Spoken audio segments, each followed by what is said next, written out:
with that, we are ready to play some hockey here in Watertown, New York. Our nation's anthem has been sung. River Dragons and Wolves getting themselves ready to go here on a Friday night. I'm Zach DeBozart, happy to have you along here on the Broadcast Network. Unfortunately, cannot get the YouTube stream going up tonight. A lot of technical difficulties and internet issues here in the building.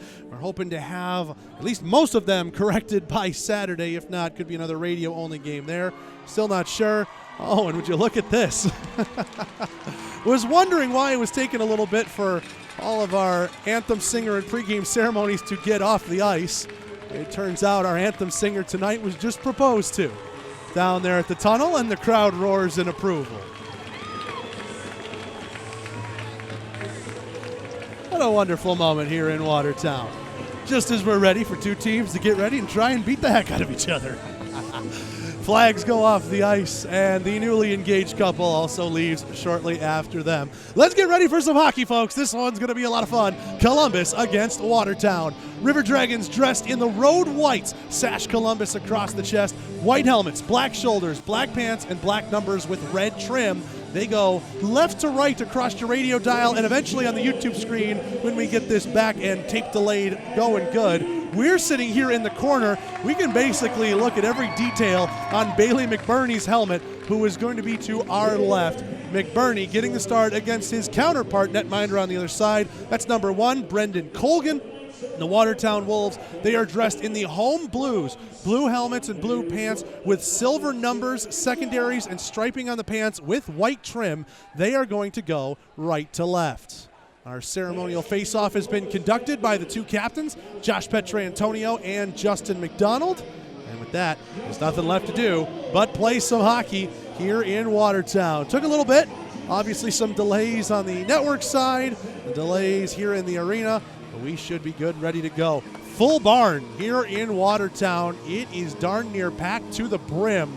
I was taking a look around the arena, did see the fire coders at about 1,500 total. I don't think we're there, but we are just about north of 4 digits, so it's going to be a good night. It's going to be a loud one here in Watertown, and hopefully the River Dragons can silence this crowd quickly with a goal. We'll find out. Our centers are lined up, Di Costanzo and Petrantonio. Referee has the puck in hand, and we are underway here from Watertown in the Sun South John Deere first period. Let's have some fun, everybody. Doyle plays this one up to Armstrong. He tries to chip it ahead, and Di Costanzo going the wrong way. We'll just backhand it out to center. Armstrong tied up with a man, falls into the zone. Columbus will quickly touch up on the delayed offsides. Wolves have this from back behind their own net, a long stretch pass, and Mann has his stick interrupted there by Doyle. Loose along the red line, and Doyle tries to play that one into the zone, bounces over a body. Armstrong deke to the middle, backhand effort, and a save made there by Colgan. Heck of a move right there by Levi Armstrong, coming off the far right wing wall. Couple of dekes, and he was right there face-to-face with the netminder. This one dropped back, shot along the ice, and Bailey McBurney sticks that one into the glass. Lane King was on that behind that shot. Awkward collision in the far corner from us. It'll be dumped down by Columbus. One of the legs for icing, and both teams complete a change. Just under a minute gone here in the Sun South John Deere first period. No score. Columbus and Watertown. McDonald skates this one up. He's dangerous with the puck. League leader in points. Justin Schmidt has it from behind the Columbus cage. He gets tied up with the Watertown captain McDonald. Now Jamayev also giving him a rough ride from behind. Look out here, shot from the top of the right circle. Easy save made there by McBurney. That was from Jimmy Lodge. Now here comes MJ Graham, right wing, skates it out to center, and Jay Krupp plays that one through the middle. MJ Graham gets underneath it, backhand effort, and that one kicked away by Colgan. That was a weak pass by Krupp, but Colgan didn't know what to do with it if he should come out and play it, and eventually MJ Graham beat the netminder to the puck. Frazier staring down McDonald. McDonald picks his pocket from behind the net. Noah Doyle takes it away. McBurney is dragging the net with him as he's trying to see behind it, and we will get a whistle. I don't know if I've ever seen that. McBurney is holding on to his post. It's on his left side, and with his right skate, he's kicking to try and skid himself around and angle. And because he was hugged onto the post, he basically took it off the moorings and it was attached to him like it was a turtle shell. So that one was a little weird. We're going to have to look at this net. It looks like it's just the metal spike pegs that are in on this net. It looks a little loose behind McBurney, and our referee is having a discussion with the Columbus netminder to See what we can do to maybe get this anchored in more. Again, I've never seen that before. That was a wild one. That McBurney was just trying to push along his goal line, hugging his post, and his post was hugging onto him real tight too. Puck is down. Watertown wins the draw. We're back underway. Slachetka will send this one in for Watertown. Rims around the boards. MJ Graham with a wave. Losing his balance there is McKechnie, and Columbus is able to clear the zone. Dalton Anderson first up on the forecheck. Here's Watertown with a dump-in effort. Justin Laporte to the side of the net. Sticked away by McBurney. McKechnie has it from behind the net now. On the backhand, a pass up to the right point. Going D-to-D across is Devine. Finding it there is Slachetka, and he moves it down deeper into the corner. McKechnie lets that one go by him. Anderson racing after Ryan Devine. They clash sticks. Goes back here to the near side. Finding this one and sending it back around, but intercepted by Doyle. That was McKechnie, the intended target. Frazier tries to get under this one. Laporte a drive and a pad save made by McBurney. Saw it through a couple of bodies. Devine winds one up, and that one hit high over the glass. Laporte checked there by Trevor Finch, and he steals the puck away in the process. Frazier ran a little pick there for McKechnie. Doyle running after this one. Held in right point. Shot coming in from Chemelka, and McBurney coming out of his crease. He'll take the puck and cover it up. He wanted to go back and play it, because that shot was intentionally wide, but McBurney is going to slow things down and allow both teams to get a change. 17:24 left to go here in the Sun South John Deere first period. Early shot total 3-2 in favor of the Wolves on the Heckler & Koch shot counter. Jagger Williamson against DiCostanzo on this draw, and Williamson will dig it and push it back to Ozelinch. Ozelinch moves this over the left wing side to Krupp. He gets it. Nice tape-to-tape pass to MJ Graham. Hits off of his stick. He's racing after it. That one's taken away by a good stick from Brennan Ash. Behind the net, puck falls free. Graham trying to lift the stick of a man. Those two cancel out, and Watertown will pick up the scraps from behind. Fishing this one out, Troy Taylor. He moves this one across the way, and Johnny Bonta has to run back into his own end. Taylor will flip this one in from the red line. Across ice dump left wing. Rocco DiCostanzo was there, but Grade, quick stick, gets it there first. Look out, bad turnover at the blue line. MJ Graham's got speed ahead, one-on-one. Graham right circle a shot, and getting a stick in the way. Troy Taylor to block that one away. Now we got a collision behind the net. Graham and Taylor just kept going at each other, and in a similar situation, the pipes fall off behind the net, this time of Corgan.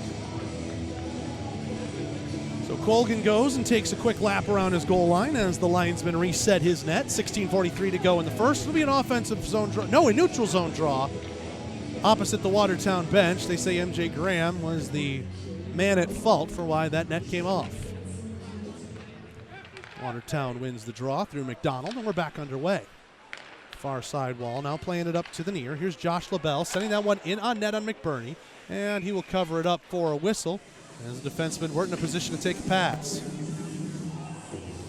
16:32 now left to go here in the first. First period of the River Dragons Radio Network, brought to you by Sun South John Deere. Go see them in Columbus for all of your outdoor landscaping equipment needs. Proud partner all across year long on Ignite Sports and Entertainment. Happy to have them along on the inaugural Chattahoochee season as well. Petrantonio wins that one clean on the face-off between the two captains. That one less ceremonial, and Columbus is able to push that one out. McDonald will have this along the far side wall in front of his own bench. Takes it back into his own end, being watched by Petrantonio on the forecheck.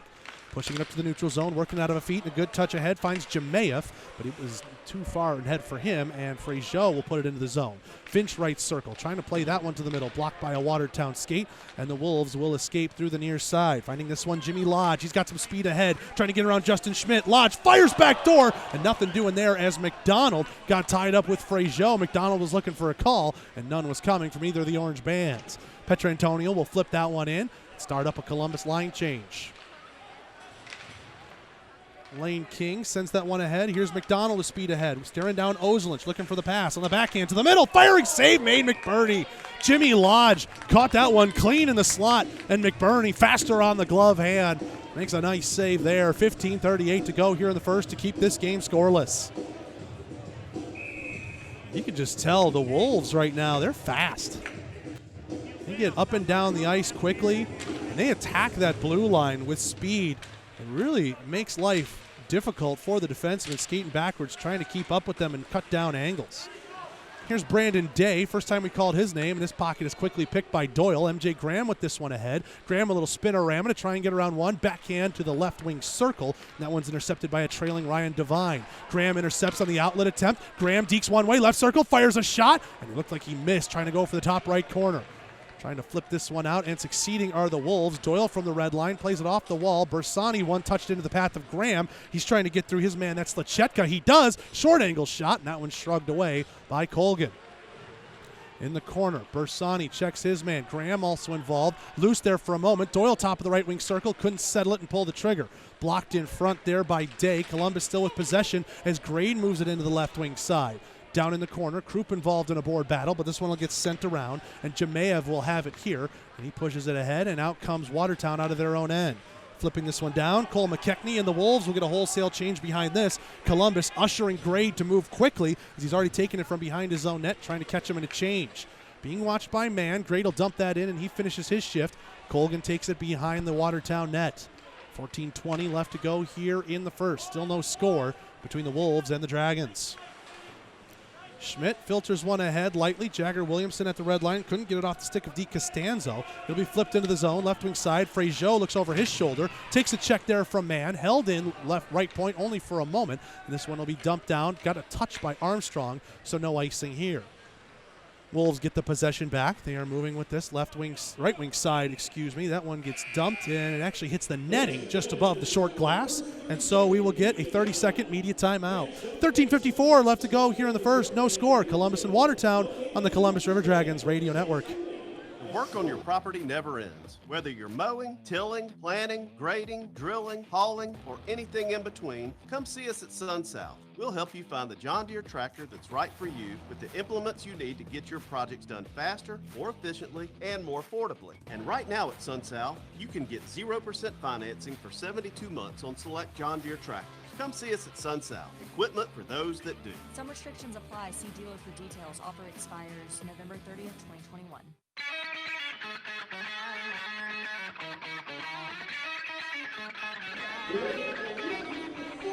We are back here at the Watertown Municipal Ice Arena on the Sun South John Deere first period. 13:54 left to go in our opening frame, and there's no score between Columbus and Watertown. I'm Zach DeBozart. Happy to have you along for the ride. Again, for those of you listening in on the radio network, 106.9 app and the flagship in Columbus, thank you for your patronage.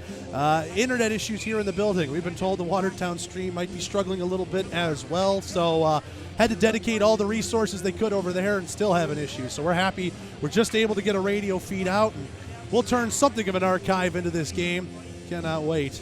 If you're listening to the story live with us or watching it back on replay, should be a fun one between the number 1 Watertown Wolves and right now the number 4 Columbus River Dragons. But one weekend could see those roles reversed and then some. Colgan a little late getting back to his net. The center ice drop, and we are back underway here in the first. Petrantonio winning the draw. Fraziot moves it to Petro, and a backhand flip to an open left wing hits Dalton Anderson in stride. Anderson trying to get around his man. Good stick check laid on there by Troy Taylor. Those two go down into the corner. A 2-on-2 battle. Anderson trying to play vulture out of all of this. A couple of guys fall. That would be Chamelka and Finch. Anderson takes a bit of a check. Now this one gets rimmed around. No, still in the corner there. It's tied up in the feet. All this in the far corner of the zone to our right if you're watching in on broadcast. Still 2-on-2, a man down on a knee. Now Finch is able to pick it out, work it to Anderson. Anderson gets pinched off into the boards there. It's still 2-on-2. There's a lot of abuse. That's a lot of energy being used to not move the puck very far. Now from behind the net, Petrantonio fishes it to the middle. Nobody there in the slot, but Schmidt holds in center point. Fraziot from the right circle, and a save made there off a deflection. Getting dumped down at the end of that play was Anderson. Now this one will be touched out of the zone by Chamelka. Moving this one in left wing side is Michael Mann, and Watertown gets a change. Columbus is going to change in kind as well. Petrantonio took a hit. Fraziot to Krupp. One touched it on the right side of red, so no icing here. Racing after it now is Josh LaBelle. LaBelle tries to rim this one around. Knocked down by Graham in the corner. LaBelle still with it. Played to the slot by Jagger Williamson, but nobody there in a white jersey to try and fire it at nets. Ozelinch, a pass blue to blue, missed its intended target in Jay Krupp, and Josh LaBelle has it behind his own net. Wolves trying to break out. They go cross ice with it to the right wing side. Krupp intercepts it at the blue line, trying to feed it to MJ Graham. Reading up on that is Lane King, and he pushes it to the Columbus Blue. Now here's Noah Doyle. He's being stick checked there by Jemayev, and we get an offsides as Doyle came in a little bit too slow for one of those River Dragons wingers. 12:11 left to go here. Sun South John Deere first period. No score. Columbus and Watertown.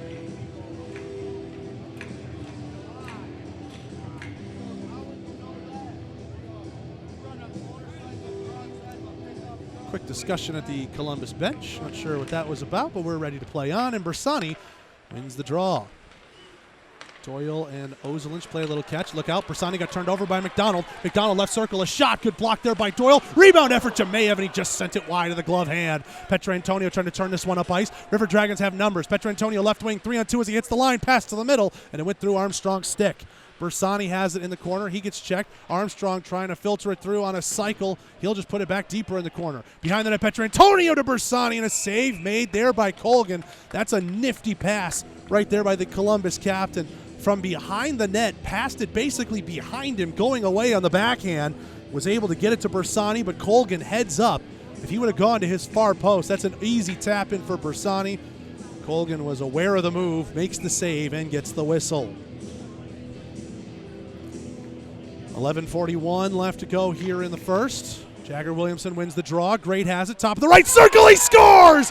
Jake Grade just pinged that top right corner. 1-0. Columbus has the lead.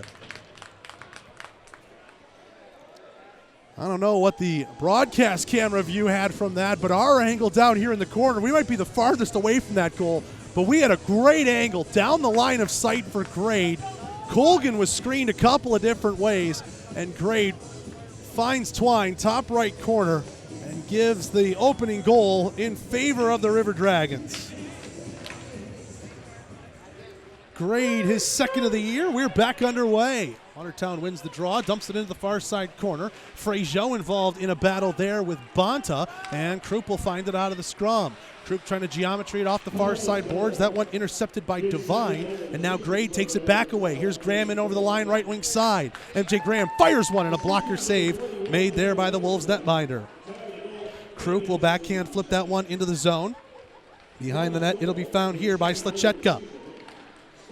1-0. River Dragons lead it here on the road. 11 minutes left to go in the first. Nice deke, trying to go for a wraparound attempt through the crease and wide as Cole McKechnie faked the shot on McBurney, and now McBurney makes a pad save and covers it up by closing the legs. 10:54 to go in the first. That was chaotic. We were trying to listen for the goal call. McKechnie faked the shot coming in left wing, had McBurney down and out, and on the wraparound attempt just couldn't tuck that stick on the far post. And after that, McBurney made a great save and keeps the game at 1-0. Grade from Jagger Williamson, who won the draw. As we said, centermen were going to be important in this game for Columbus. Jagger Williamson wins an offensive zone draw, and very quickly it ends up in the back of the Watertown net. Dalton Anderson nearly intercepts a D-to-D pass. Doyle moves it ahead to Finch with speed, right wing circle. His shot well wide of the glove hand. Columbus with an effort there from Anderson, and it's sent wide from the left wing side and sent all the way out. Frazier from just inside his own end. Finch moving that one in for Doyle. Down into the near side corner it goes. Anderson giving a bit of a rough ride there to McDonald. Frazier holds in right point. Shot. And that one seen through traffic by Colgan. Ozelinch with it left point. Little touch pass there to Bersani to the middle. Finch had his stick lifted there by Ryan Devine. Devine, big check onto Finch, finishes him off, and Watertown is able to escape the zone. Taking this one up is Jimmy Lodge. Lodge had to get out of the way of his own man to stay on side. Backhand flip across. Bersani lays a check onto him. Glove save loose, and McBurney will cover it up, and Frazier shoves down a man who got a stick into McBurney. That was Jemayev, and now the linesmen are quick to intervene. McDonald appealing over to the referee. Doesn't appear to be willing to give anything. Well, he's going to take Ozelinch. Frazier was the one who ripped down Jemayev out of all of it. And Ozelinch is going to get called for holding. I'm looking right down here at that end, folks. Ozelinch was not in my top three that I would have had pegged to go to the box. But he has, and the River Dragons are on the Houston Clinic penalty kill for the first time tonight. 10:05 to go here in period one. Face-off tied up in the feet. Di Costanzo leaves it for Jemayev. Watertown controlled only for a moment. Petrantonio flipped it off the wall. Now he's going to race after it himself. He's got Armstrong in the middle if he can get to this puck quickly. Petrantonio in the corner to the middle, and on a back check there, that one is taken away by McDonald. Ozelinch for holding sets up the Watertown power play, sixth best in the 7-team FPHL, the 15.6% rate. River Dragons still best in the league on the kill at 86.5%. At the high slot, Devine moves it left wing circle, and a shot goes wide off the stick of Lodge. Here's Devine, now to top the right circle, McDonald. Down low, Jamaev drives the goal line. McDonald fires, shoulder save McBurney, and he put it onto the post. Lodge with this one at the right point. Spinning back, Fraziot trying to cut down the angles. Pass to the middle, DiCostanzo ramped up off the stick of Grade and goes high onto the glass. 50 seconds gone here. Grade lost it as with a pass attempted to Lodge. He could have intercepted. Now Grade lifts the stick and gets it out. Petrantonio racing after this one. He's got some space on the left wing side. The Columbus captain fires a shot, and that one blockered away by Colgan. 55 seconds left in the Ozelinch Minor. Those River Dragons forwards have gone on a couple of rushes, so they will get off and get a change. And a new fresh 4 out there on the PK. Lane King with some speed ahead, gets around Jagger Williamson. Doyle heads him off at the half wall. Jagger Williamson gets tied up there. No hook called as Williamson has that stick in the armpit of King. He goes to retrieve it, and we play on. Williamson was able to dump it down. And here come the Wolves on another rush. 30 seconds left to go in the Ozelinch Minor. This one sent to the left wing side. It's on the stick of McKechnie. McKechnie takes a check from Doyle. Still has it on his stick. King kicked it to his stick, but he was too hard with it. Nearly intercepted by M.J. Graham. King with it again here in the corner. Pass to the right point for Taylor. His shot, they score. Taylor had a seeing eye shot that beat McBurney to the glove hand. There were 12 seconds left in the Ozelinch Minor. Power play goal, and Watertown has tied it up 1-1.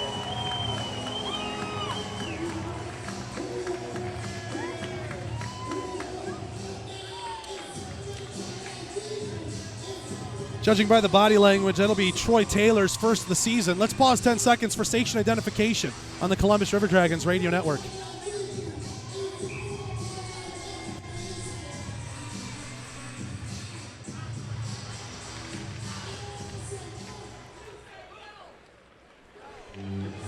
Puck is down. We are back underway here in the Sun South John Deere first period. Watertown just tied it up on the power play. River Dragons 0 for 1 on the Houston Clinic penalty kill to start tonight.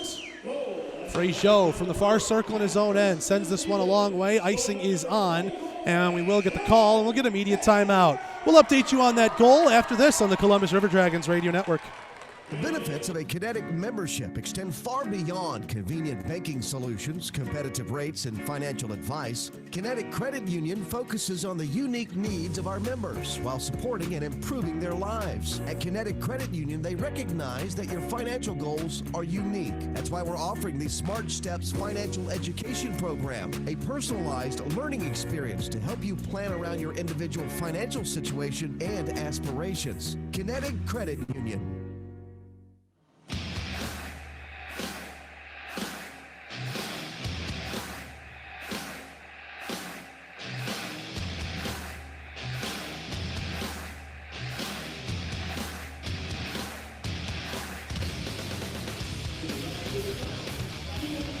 Back here in Watertown, 7:56 to go in the first. 1-1 our score. Wolves just tied it up on the power play, 11:43 mark. First of the season for Troy Taylor with assists going to Lane King and Colin Chamelka. That power play goal continues the PK woes. After they started so hot to begin the season, the River Dragons now, they are 1 for their last 5 when you go back to Wednesday night against Carolina. Offensive zone draw for Watertown, won by the Wolves, but taken away with anticipation by Anderson. This one knocked down by Finch, and it'll be played here with Troy Taylor taking away the high stick call on the ice. McDonald, check that. That is McKechnie. He has that one with some speed. Now pass it over to the right wing side. It was offline for Troy Taylor. He had to slow up and lose his momentum. Fraziot in the corner on the backhand takes a big check there from Chamelka. Ozelinch also hit there by McKechnie. Anderson moves it up the wall. Couldn't get it there to Finch in time. Here's McKechnie in effort. Big hip check right there by Fraziot. Knocks down his man in the slot. Bersani on a backhand flip. Trevor Finch with a swing and a miss. Now a second effort, and he'll play it in right wing side. From behind the net, Colgan. Bersani lays a big check onto a man. Bodies are flying early in this one here in Watertown. Here's McDonald with some space ahead, left wing side. McDonald drives the net, backhand save made McBurney, and he swallows that one up and takes a whistle. 7:05 left to go here in the first. 1-1. We are seeing right now why Justin McDonald is so dangerous here for the Wolves. He's just got speed to burn. He was about even with the defender at the, well, somewhere between the top of the circles and the blue line. Just used the speed with the puck to get around him, drive the net, and McBurney getting aggressive, top of his crease, made a phenomenal save, keeps this game tied at 1-1. Shot coming in from the blue line, that one blocked away by McBurney, off the stick of Slachetka. Behind the net it goes. Grade tied up here with Lodge. Lodge put the stick behind his back and span it around to get the control of the puck. Doyle chip, look out, McDonald turned him over. Backhand effort, McBurney, good stick, Jamayev a chance, and a save made right there, in the River Dragons hound on him. That was a dangerous turnover to absolutely the wrong body in McDonald, but McBurney held with him strong, never gave up any inch of space, and Jamayev's effort was denied along the ice. Columbus trying to sort themselves out here. They get a little extra time on this draw as Watertown was lined up on the wrong circle. Face-off coming to the right of McBurney. It's Petrantonio against McDonald. McDonald wins that one clean. Back to the left point, firing a shot there, Slachetka, and that one is blocked in front by a Columbus stick. Frazier has it from behind the net for Austin Doe. Doe drops it back for Frazier and now sent ahead to Petrantonio. McDonald went for a check there and then blew a tire. He awkwardly hit the boards down in the Columbus end. Slachetka takes a check from Petrantonio from behind the net. Loose side of the net, Petrantonio to Doe. And that one from the side of the cage, he tried to bank it in off the netminder. Just missed the angle, and it's a tie-up behind the net. Watertown eventually emerges with it, and down ice, Frazier has it just inside his own line. Watertown takes it on the near side boards, laying this one ahead. It was behind its intended target in Day, and now here's MJ Graham. Graham right circle, what a deke around one. Oh, and a bad save made by Colgan. Fancy move by Graham to get around one, but he was running out of space quickly, and Colgan took it away. Now here's an effort to the middle, and McBurney had to be sharp on that as McDonald's through pass missed Day, but was still on target for the net. Noah Doyle's being watched here by Day. He'll shoot this one up, but only to the red line where it's taken by Mann, and he will chip it back into the Columbus end. DiCostanzo in on this for Watertown. At the near circle, plays it back to right point, Lane King. King moves that over D to D, firing a shot, save made McBurney as Josh LaBelle was looking for one from the top of the left wing circle. 5:28 left to go here in the first. 1-1 our score. Columbus and Watertown. Line change here for the Dragons. We'll bring out a unit of Finch, Bersani, and Anderson. Seeing a little bit of shuffling here early by Jerome Bichard. In an attempt maybe to just jumble things up and see how guys play in different situations with each other. This one flipped out off glass, couldn't be held in by the Wolves defense as it hopped over the stick. Icing is on here as Grade will win it in front of Mann, and now an offensive zone draw coming up here for the Dragons.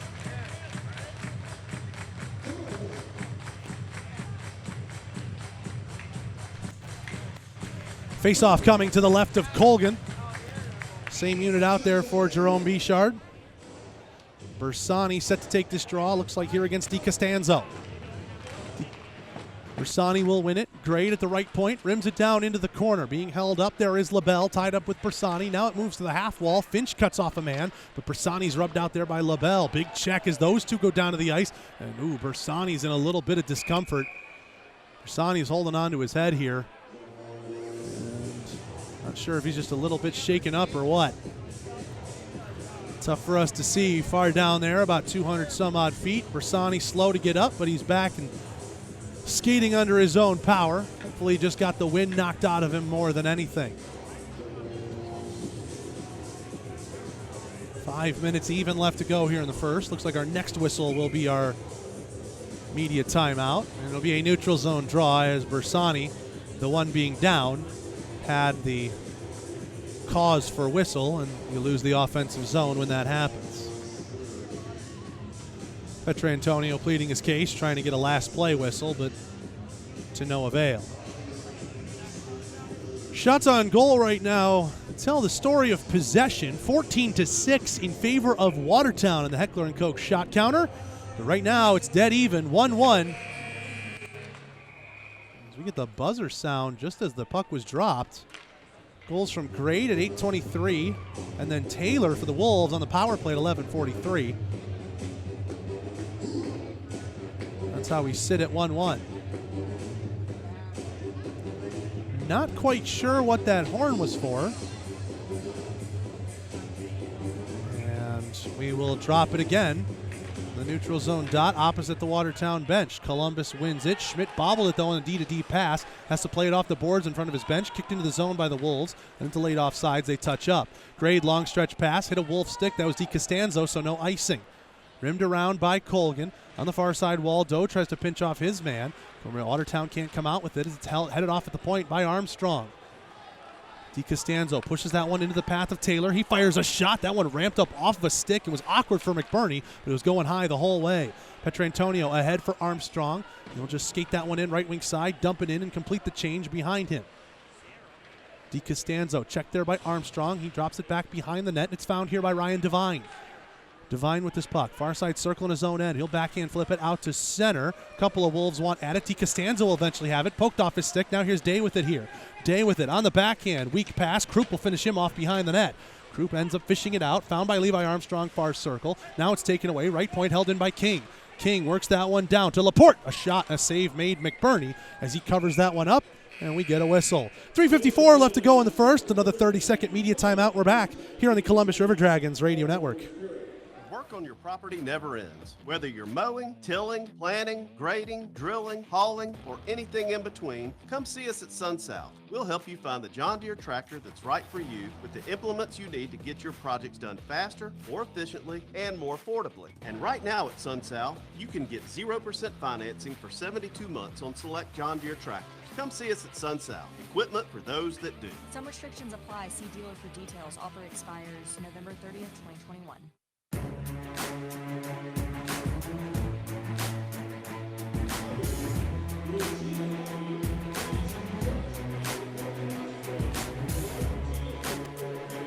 Back here at the Watertown Municipal Ice Arena. 1-1 our score. River Dragons and Wolves. Bailey McBurney has been the more tested netminder with 15 shots for the Wolves so far with 3:54 to go here in the first. Only 6 shots the other way for the Dragons, but each goaltender has let in one. Face-off coming to the left of McBurney. It'll be Williamson going against Jimmy Lodge. McBurney's ready. Centers take their place, and Williamson wins that draw clean into the corner. Doyle rims this one around. Here's MJ Graham with it right wing side in the neutral zone. Graham gets checked there by LaBelle. Nothing doing. Now Krupp runs into a man. Williamson runs into a man. And getting checked on him there was Jemayev. That's going to draw the ire of Fraziot a little bit. Meanwhile, here's Watertown back the other way. Right circle with an effort, King. And he's sticked off into the corner by Doyle. Now top left wing circle. LaBelle a drive off the post and out. That one nearly went by, but the iron saves McBurney. Fraziot sends this one down the length of the ice, high over the head of LaBelle. And the touch was right, so no icing. 3:18 left to go here in the first. Score still 1-1. Here's Jemayev with this puck. He chips it around himself. Ozelinch first on it. Now Jemayev has it knocked off his stick by Bersani. He puts it ahead for MJ Graham. Right circle. Spins it back. Takes a check pass to the middle. And Jemayev is first on it there for Watertown. Jemayev sends it behind his own net. He finds his man Devine trying to work it up the far side boards. Held in there by Grade. He's pinching there at the left point. Back down for Devine in the corner. Anderson watching over him. Good to see Bersani back out there on the ice. Watertown able to push it out with a good pass. Lodge to Jemayev, and Ozelinch stepping up on the play, knocks down Jemayev. Bersani fights through a hook, but it's a delayed offsides as Bersani had to go along the blue line there. Somebody came in a little bit too early. 2:41 left to go here in the first. Still 1-1. Columbus and Watertown. Face-off will occur in front of the Watertown bench.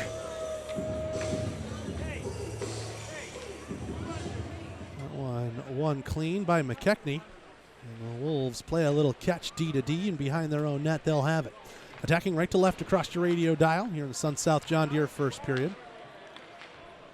Laporte plays this back for defense, and now skating this one out with some speed is the goal scorer Troy Taylor. Taylor flips that one into the zone. Grade gloves it down, puts it on his own stick. Armstrong ahead for Petrantonio, and his first touch is bad, but he's going to race after it and negate icing. Petrantonio has it along the hash marks. Thinking about the wraparound. Stick save made there by Colgan, who was ready for that effort.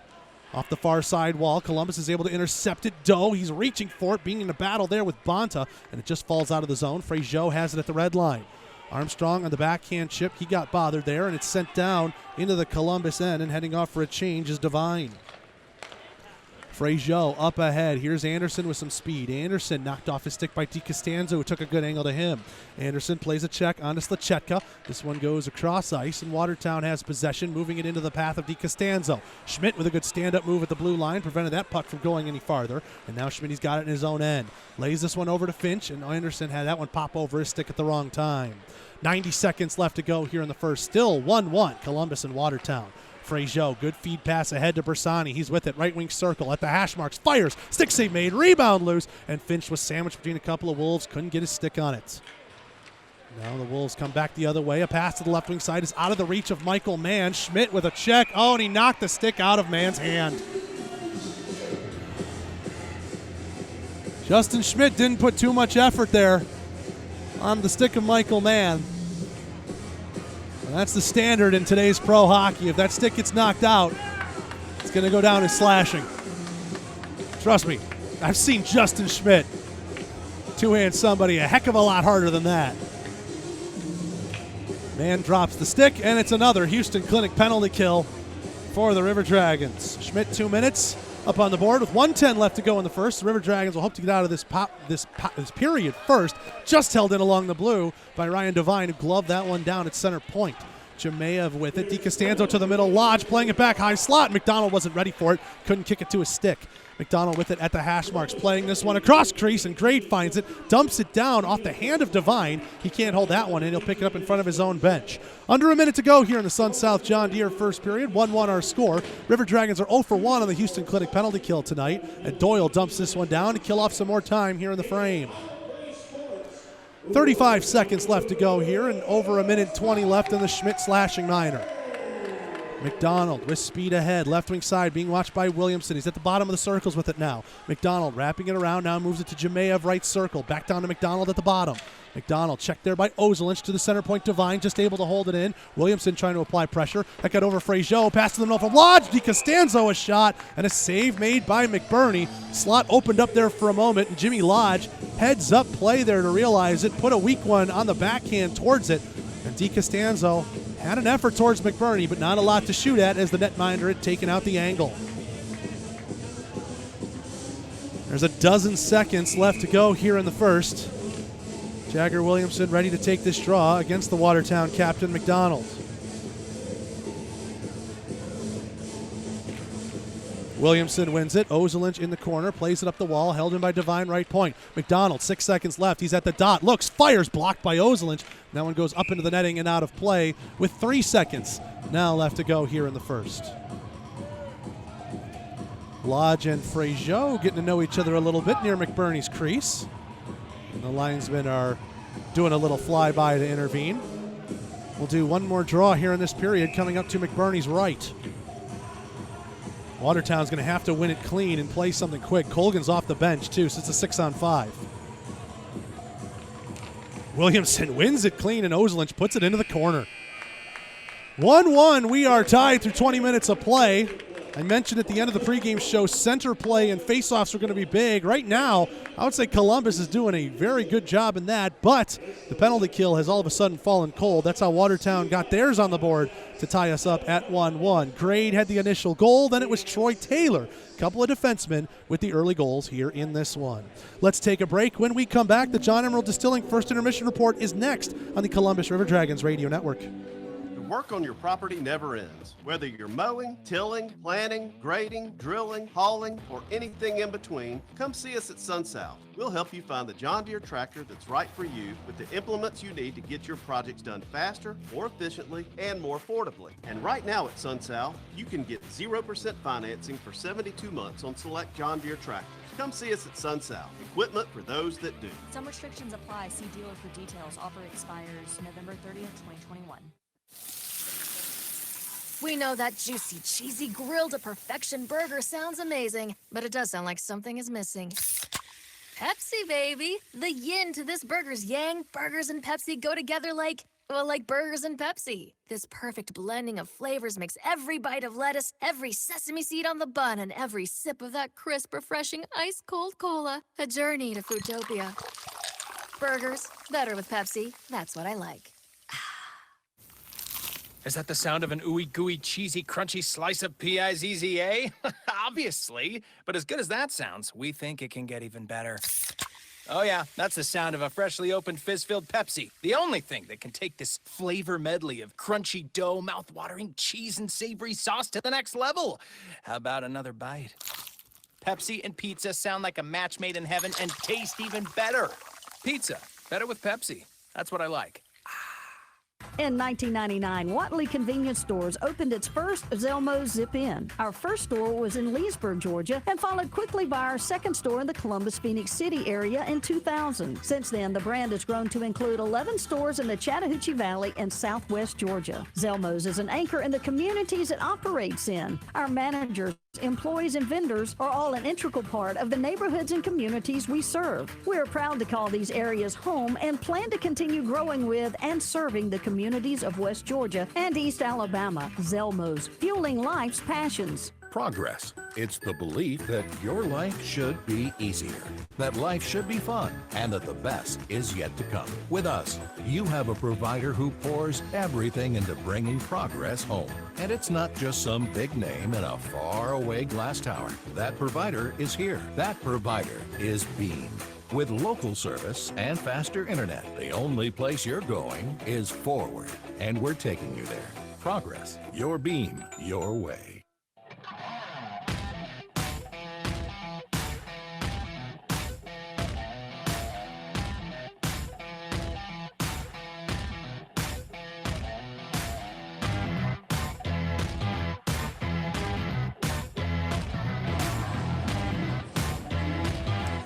We are back here at the Watertown Municipal Ice Arena. River Dragons and Wolves tied at 1 apiece through 20 minutes of play. I'm Zach DeBozart. Happy to have you along here on the radio network here in upstate New York. Again, our profuse apologies for not having a YouTube feed up tonight. The internet resources are very slim here. Something's going on tonight. Not sure what's up, but the tech guy from Watertown has come over a couple of times and said, hey, there's not much else we can do. Thankfully, we've had a pretty stable radio stream throughout the night, at least on our end here. Hoping it's the same for you. Listen across in West Georgia and East Alabama, and for those of you who might be listening on any of the relative apps for those particular devices. 1-1 our score. River Dragons got on the board first. 8:23 mark of the first period. Jake Grade, his second of the year. Jagger Williamson won a draw clean, and Grade, we were able to look right down his line of sight, pick the top right corner beautifully, and then for Grade, his second of the year, 1-0. River Dragons had a lead, only lasted 3 minutes and 20 seconds on the power play. Troy Taylor put one in from the top of the left wing circle. Assists going to Lane King and Colin Chamelka. That continues some penalty kill woes for the River Dragons as of late. You look back at the Thunderbirds game on Wednesday, the Thunderbirds were 3 for 4 on their power play, and right now, Watertown's 1 for 1. There will still be about 50 seconds or so of Houston Clinic penalty kill time. Justin Schmidt had a slashing minor picked up near the end of that period. When you go back and you look at the Saturday game that was in the Winston-Salem Fairgrounds Annex, River Dragons were 7 for 8 on the penalty kill there, so that one seemed to be okay, but the last two games, it's been a little ugly. 4 power play goals given up in the last 5 shorthanded opportunities. Killing off the final 50 seconds on Justin Schmidt's minor will certainly be a good shot in the arm for the River Dragons when they start up the Wild Animal Safari second period. And hey, once you get through that first minute, then you can turn back on the Jets, get the lines set up straight how you like them, and hopefully find a way past Colgan. Really maybe more find a way past this defense. Shots on goal right now in favor of the Wolves by a tally of 20-9. On the Heckler & Koch shot counter here in Watertown. Heckler & Koch, why own a copy when you can own the real thing? So 1-1 our score, only one carryover penalty, and the River Dragons still looking for their first power play on the night. Let's take a break. When we come back, the John Emerald Distilling First Intermission Report rolls on after this on the Columbus River Dragons Radio Network.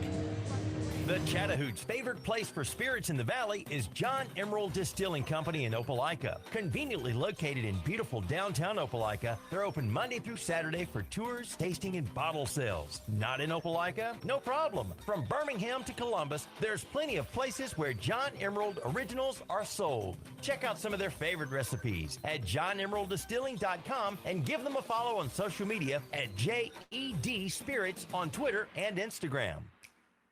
Dressing for success is as easy as 1, 2, 3 with Wade Cleaners. Drop off your garment at any one of their 5 convenient branches or call their valet manager to pick them up. Go do something fun. Walk your dog, eat a hot fudge sundae, or go to a movie. Leave the dirty laundry to them. Pick up your professionally clean garments or have them delivered at no additional charge to your home or office. Yes, you too can dress for success with Wade Cleaners. Oh, and don't forget the little people as you move up in the world. Who wants a copy when you can own the real thing? At Heckler & Koch, the foundation for everything we do is an unswerving commitment to excellence. Shooters of Columbus at 4445 Milton Road is your local area premium stocking dealer for all your favorite Heckler & Koch products. They also have an indoor range with rentals available, from rifles and pistols to ammo and holsters. There's no better choice in the firearm business than Heckler & Koch.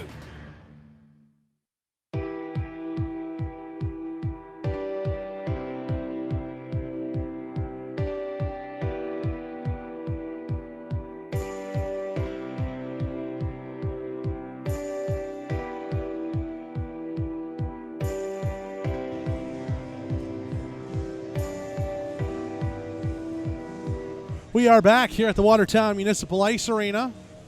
1-1 our score, River Dragons and Wolves. Couple of defensemen, Jake Grade for Columbus and Troy Taylor for Watertown, have picked up the tallies so far here tonight. Time to take a look around the FPHL, brought to you by Zelmo's Zip-In, Zelmo's fueling life's passions. We've got a 3-game set here in the FPHL. We've got the Binghamton Black Bears at the Delaware Thunder. They just started the second period there from the Delaware Fairgrounds Ice Center. 1-1 the score there through 20 minutes of play, and again, just started the second period. Delaware got on the board first. A power play goal from Joseph Brannon, and then Sam Haletsky would tie it up a couple of minutes later for Binghamton. Black Bears lead in shots, but only just 19-13 through those 20 minutes of play. A couple of penalties on the penalty summary, but you know what? Nothing really of interest when it comes to these two teams, at least not yet. We know something of a rivalry is brewing between Binghamton and Delaware. It'll be pretty fun to watch as the season develops. Elsewhere, Winston-Salem Fairgrounds Annex, they're through 20 minutes of play there, and it's the home team, the Carolina Thunderbirds, up 2-1 on Danbury, though the Hat-Tricks have the last goal in this one. Another new signing popping up for Carolina in a big way, Devin Warfield on the power play, his first game in Carolina Red. He tallies first, 12:35 mark, and then a minute and 19 seconds later, Jacob Schnapp, who was a thorn in the side of the River Dragons a couple of nights ago, he also scores in the power play, makes it 2-0. Corey Anderson, who has been just money for the Hat-Trick so far here in the early part of the season. He scored at the 16:57 mark. That makes it 2-1 through 20 minutes of play. Also had a pretty good tilt in this one, Tommy Cardinal and Aaron Atwell. Now, in the penalty summary, Aaron Atwell has an extra minor for tripping, and it must have been a pretty egregious trip if Tommy Cardinal wants to fight Aaron Atwell over it. Aaron Atwell, he's a tough customer. So too is Tommy Cardinal. We've seen him scrap a couple of times in the Civic Center, so that was probably a pretty good tilt between those two guys in the Danbury and Carolina game. And, of course, here in Watertown, 1-1 our score between the River Dragons and the Wolves. That's around the FPHL, brought to you by Zelmo Zip-In, official fuel provider of your Columbus River Dragons. Moving it over to the SPHL, Fayetteville is at Roanoke. 1-1 is the score in that one. 3 minutes left to go in the second. Mac Jansen has been hot. Former River Dragon is turning it on right now for Roanoke. We mentioned a couple of nights ago, I think it was actually on Wednesday, he had a hat trick in that game where against Fayetteville, they ended up winning it, coming back from 2-0 down to win it 6-2. Now Mac Jansen continues his hot ways against the Fayetteville Marksmen. Also another former River Dragon, Don Oliveri, has scored for Fayetteville. That's how that game sits at 1-1 as they're approaching the end of the second period. Evansville 1, Macon nothing. They just started the second period over there in central Georgia. Birmingham and Knoxville are scoreless. 2 minutes gone in the second period there. Huntsville with an early lead on Pensacola. This game in North Alabama. 7 minutes left to go in the first. Havoc leading the Ice Flyers. And Peoria and Quad City still scoreless. 9 minutes left to go in the first period there. That'll be your look at the Southern Hockey scoreboard tonight. Let's take another break. When we come back, Zamboni should be off the ice, and we should be all but ready to go for the Wild Animal Safari second period. Up after this on the Columbus River Dragons Radio Network. When talking about Harvey Lumber over the past few years, I've always felt that it was very important to brag on the fact that Harvey Lumber has been here for over 150 years, taking care of many generations throughout the Chattahoochee Valley. They've stayed in business by always featuring the very best building materials that every company has to offer. And what's the most important element in building materials? The wood you use. That's why you'll always find the Yellowwood brand available at Harvey Lumber. Now there's something new, Yellowwood Protector. You've probably seen it advertised a lot during your favorite SEC football games on Saturdays. Yellowwood Protector is a semi-transparent stain and water-repellent wood sealer for decks, fences, pergolas, outdoor furniture, and pretty much anything you can build with Yellowwood. Yellowwood Protector comes in 4 different colors: smoky gray, rich walnut, American classic cedar, and crystal clear. You know we always say that if it doesn't have that yellow tag, you don't want it. Now try the first stain worthy of the yellow tag, Yellowwood Protector. Available at Harvey Lumber Company, 800 15th Street, open Monday through Friday, 7 to 5. Gulf Eagle Supply specializes in servicing the professional roofing contractor and also provides a variety of products and services to the homeowner, building owner, architect, and general contractor. Our goal to the contractor is not only to provide competitive material pricing, but also to help them build their business and assist in their success. We do this with knowledgeable sales personnel and through our core values. As we say, Gulf Eagle, we got a solution for that. Call us today at 706-550-1555. Gulf Eagle Supply.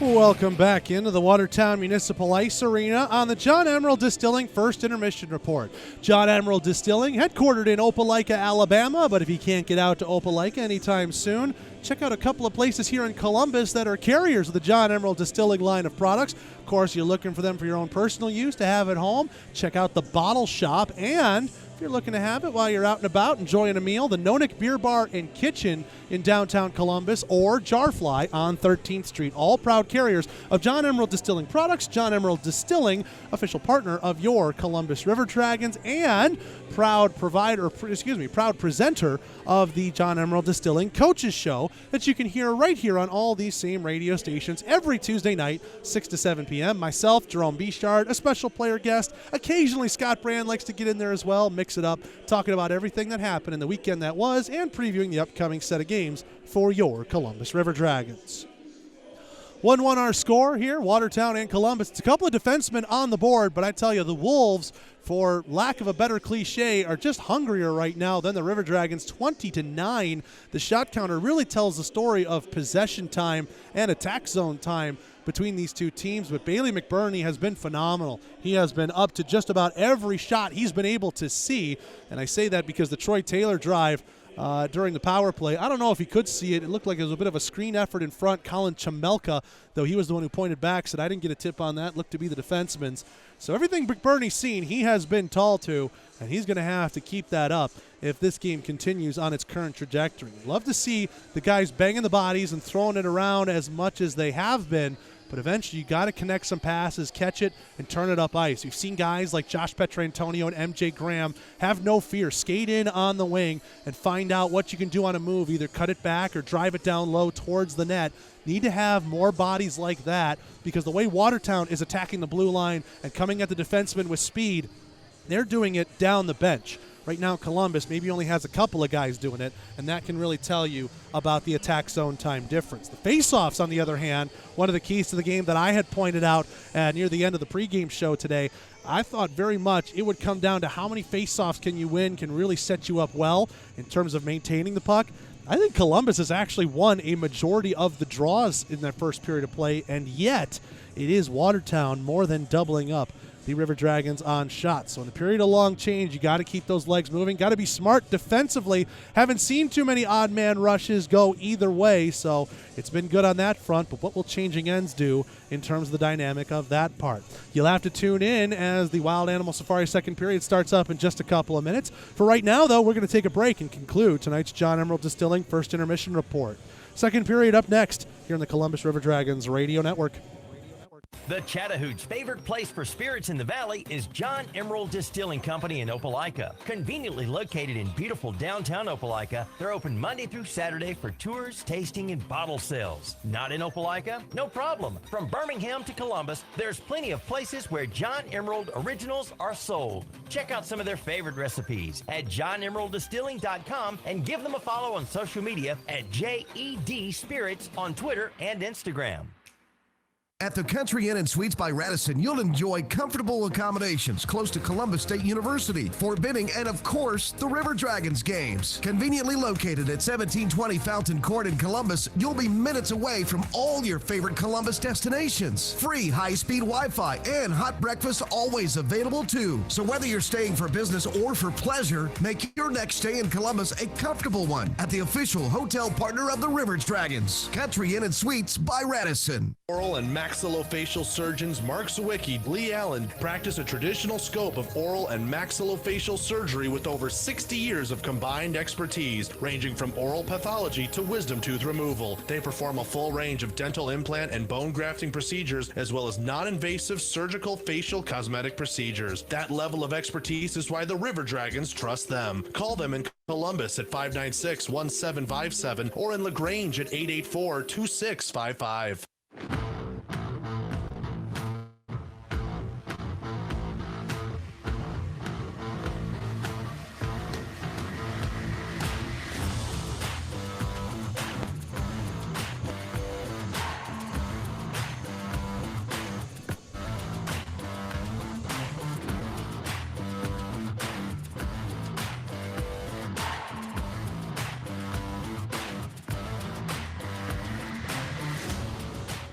We are back here at the Watertown Municipal Ice Arena. River Dragons and Wolves due out onto the ice any moment from now. 1-1 our score as we turn the page and get ready for the Wild Animal Safari second period. Brought to you by those folks up in Pine Mountain, Georgia. Scott Brand's not here to say it, so I'll say it. Someone's getting slobbered on here in the second.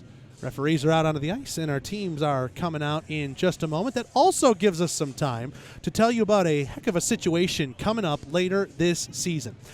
Fans, Fort Benning, Harley-Davidson, and the Columbus River Dragons have teamed up for a $50K giveaway at a River Dragons hockey game this season. All you got to do to enter is text FBWIN to 55678 before March 13th to be entered for a chance to shoot from center ice and win $50,000. For full rules and contest details, stop into Fort Benning, Harley-Davidson on Williams Road or visit FortBenningHD.com. $50,000 could be yours this season, but only if you text to enter now. That's FBWIN to 55678. Good luck, and we'll see you in March. March 13th is the deadline to enter. We know that contest will happen during the whiteout weekend when these two teams will play each other again, but at the Columbus Civic Center. That's March 18th through the 20th. And speaking of that particular weekend, if you're following us on the social medias, which if you're not, hey, come on, what are you doing? Get it up. C_River Dragons on Facebook, Twitter, and Instagram. You might be listening on your phone. You can do the split screen app.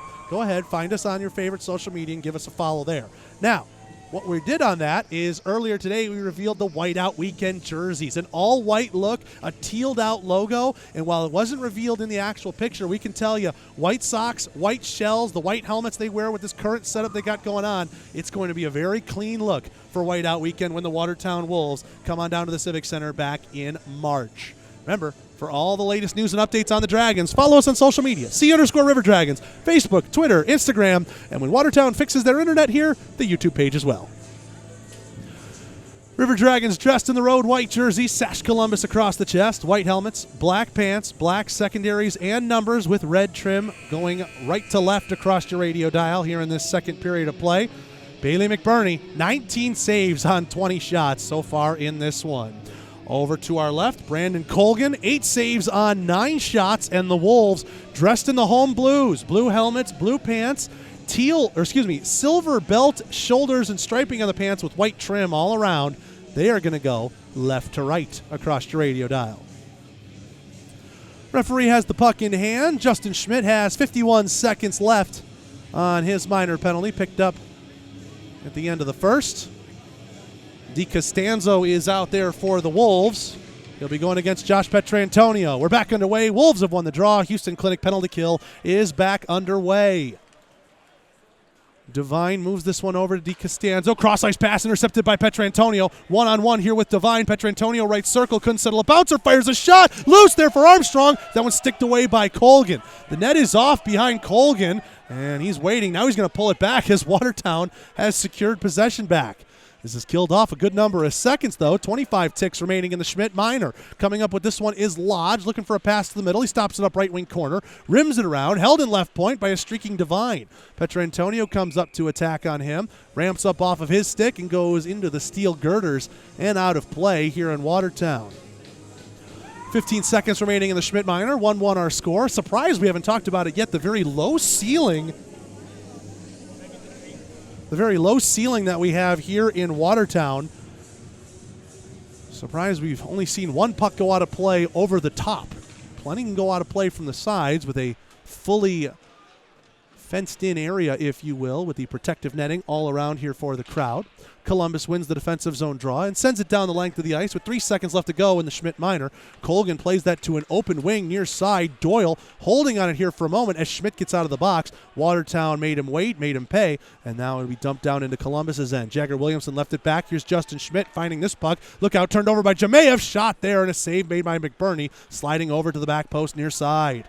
This one inadvertently hits off a linesman. Jamayev will be able to take it back, though, and get it to his defense. Devine chips ahead. McDonald got a touch. No icing. Grade will be first on it, but McBurney from the side of the net comes out to play it. This one laid back by Lodge to the right point, just held in. D across, and vacating his post there was LaBelle. And now here's MJ Graham through the middle. A pass left wing goes through Kroup's stick. Now here's Lane King up ahead for McDonald. McDonald being head off at the pass by Frazier. Gets around him and trying to go far post, and that one kept out.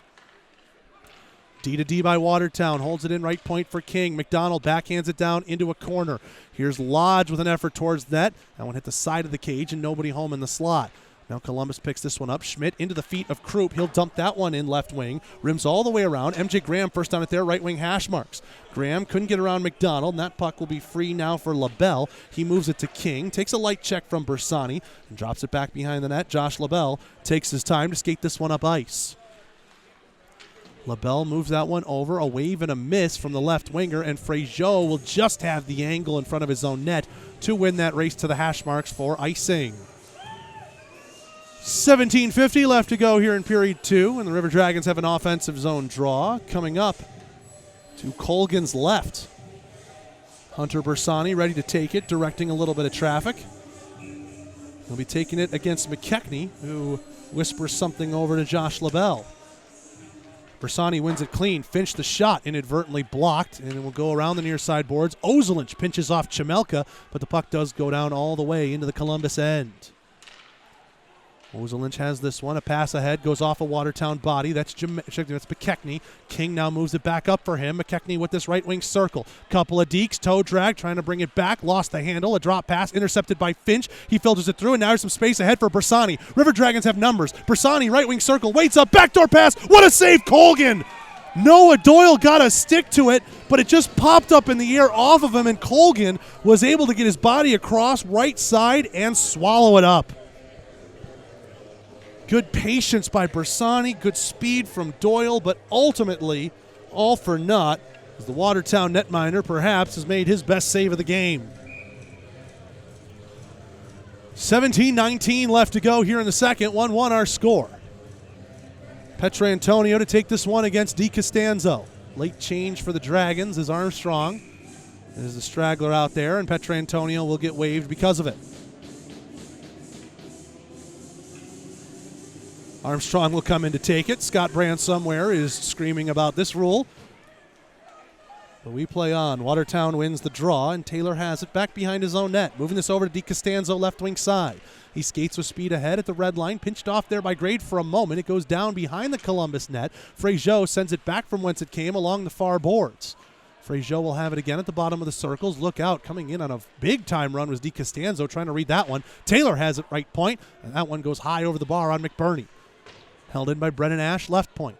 This one goes down into the corner here for Johnny Bonta. He gets checked, and emerging with the puck is Austin Doe. Over for Petrantonio through the middle. Petrantonio drops it. Armstrong's shot inadvertently blocked by Petrantonio. Doe had it loose for a moment, couldn't pull it to the backhand. That one could not feel good for Petrantonio. I think it hit him right in the back of the calf, and there's no padding right there. Brendan Ash falls down, takes an ugly slip into the board. Taylor a shot, ramped up off a stick, and goes into the netting and out of play. 16:25 left to go here in the second. 1-1 our score, River Dragons and Wolves.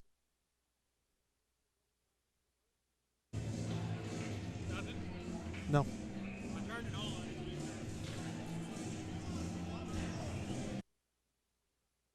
Face-off coming to the left of McBurney. And Williamson will win this one. Slammed around the boards by Doyle. MJ Graham gets headed off there at the half wall by Slachetka. Still in the zone here for Watertown. Right circle, Devine walks in, tries to fire one short side, and he rang the outside of the post. McDonald covering right point, holds it in, puts it to the slot, pinball of bodies, and nothing doing as it falls to the far corner. Schmidt giving his guy a rough ride. Doyle just does get it out as Slachetka couldn't do anything with it there. Now here's Jake Krupp, some speed ahead. Right circle, a shot, and he just sent it wide to the far post. Schmidt loses his stick. McDonald chopped it out of his hand, but no call coming there as the referee, ironically, now comes to pick it up. Shot coming from a short angle, and McBurney makes a save as McDonald fired that one from along the goal line. Good save made by McBurney, swallows it up and takes a whistle. 15:45 left to go here in the second.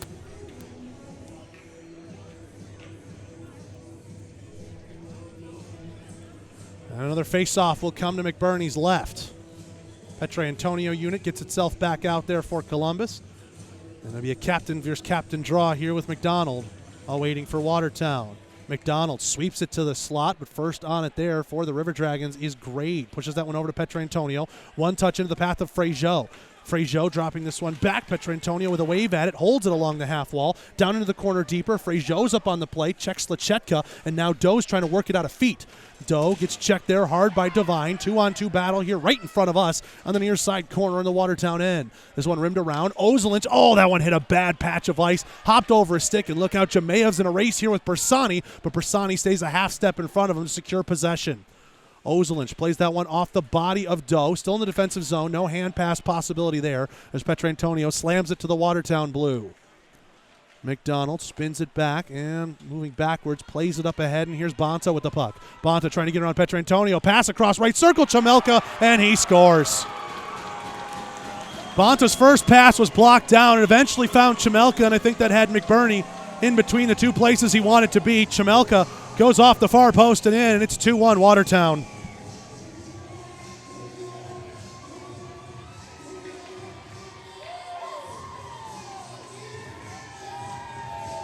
So Chamelka's got a multi-point night now. Goal, and he had the assist on the power play goal back in the first. And we'll get that goal call here in just a moment. 14:54 to go in the second, and Watertown has their first lead of the night, 2-1. Doyle has it off a Columbus win. We're back underway. Moves this one up the near side boards to Finch. Finch gains the red line and chips it into the zone. Anderson racing after it, but first on it here is LaBelle. Rimmed around, Armstrong slowed it up, and then it hits another tough patch of ice on that right point, and Grade has it go over his stick. Grade and Doyle play a little catch. Now this one sent off the body there of Chamelka. LaBelle trying to settle a bouncing puck with Anderson rushing in after him. Anderson rims this one around. Armstrong lays a check into King. This one loose near side circle. Finch finds it, backhands it back into the corner. Here's King with it here. Rims this one around. LaBelle moves that one up ice. Gets around Schmidt. Schmidt put a stick on a Chamelka, but he's behind him. Chamelka moving it cross ice. Right circle off the wall. And that one from Bonta was blocked away from the slot. King with it right corner. Back behind the net for Bonta. And the net is just all over McBurney right now as he's trying to go post to post. It comes off. We get a whistle and immediate timeout. 13:59 left to go in the second. 30 seconds and we're back here on the River Dragons Radio Network. A copy when you can own the real thing. At Heckler & Koch, the foundation for everything we do is an unswerving commitment to excellence. Shooters of Columbus at 4445 Milton Road is your local area premium stocking dealer for all your favorite Heckler & Koch products. They also have an indoor range with rentals available, from rifles and pistols to ammo and holsters. There's no better choice in the firearm business than Heckler & Koch.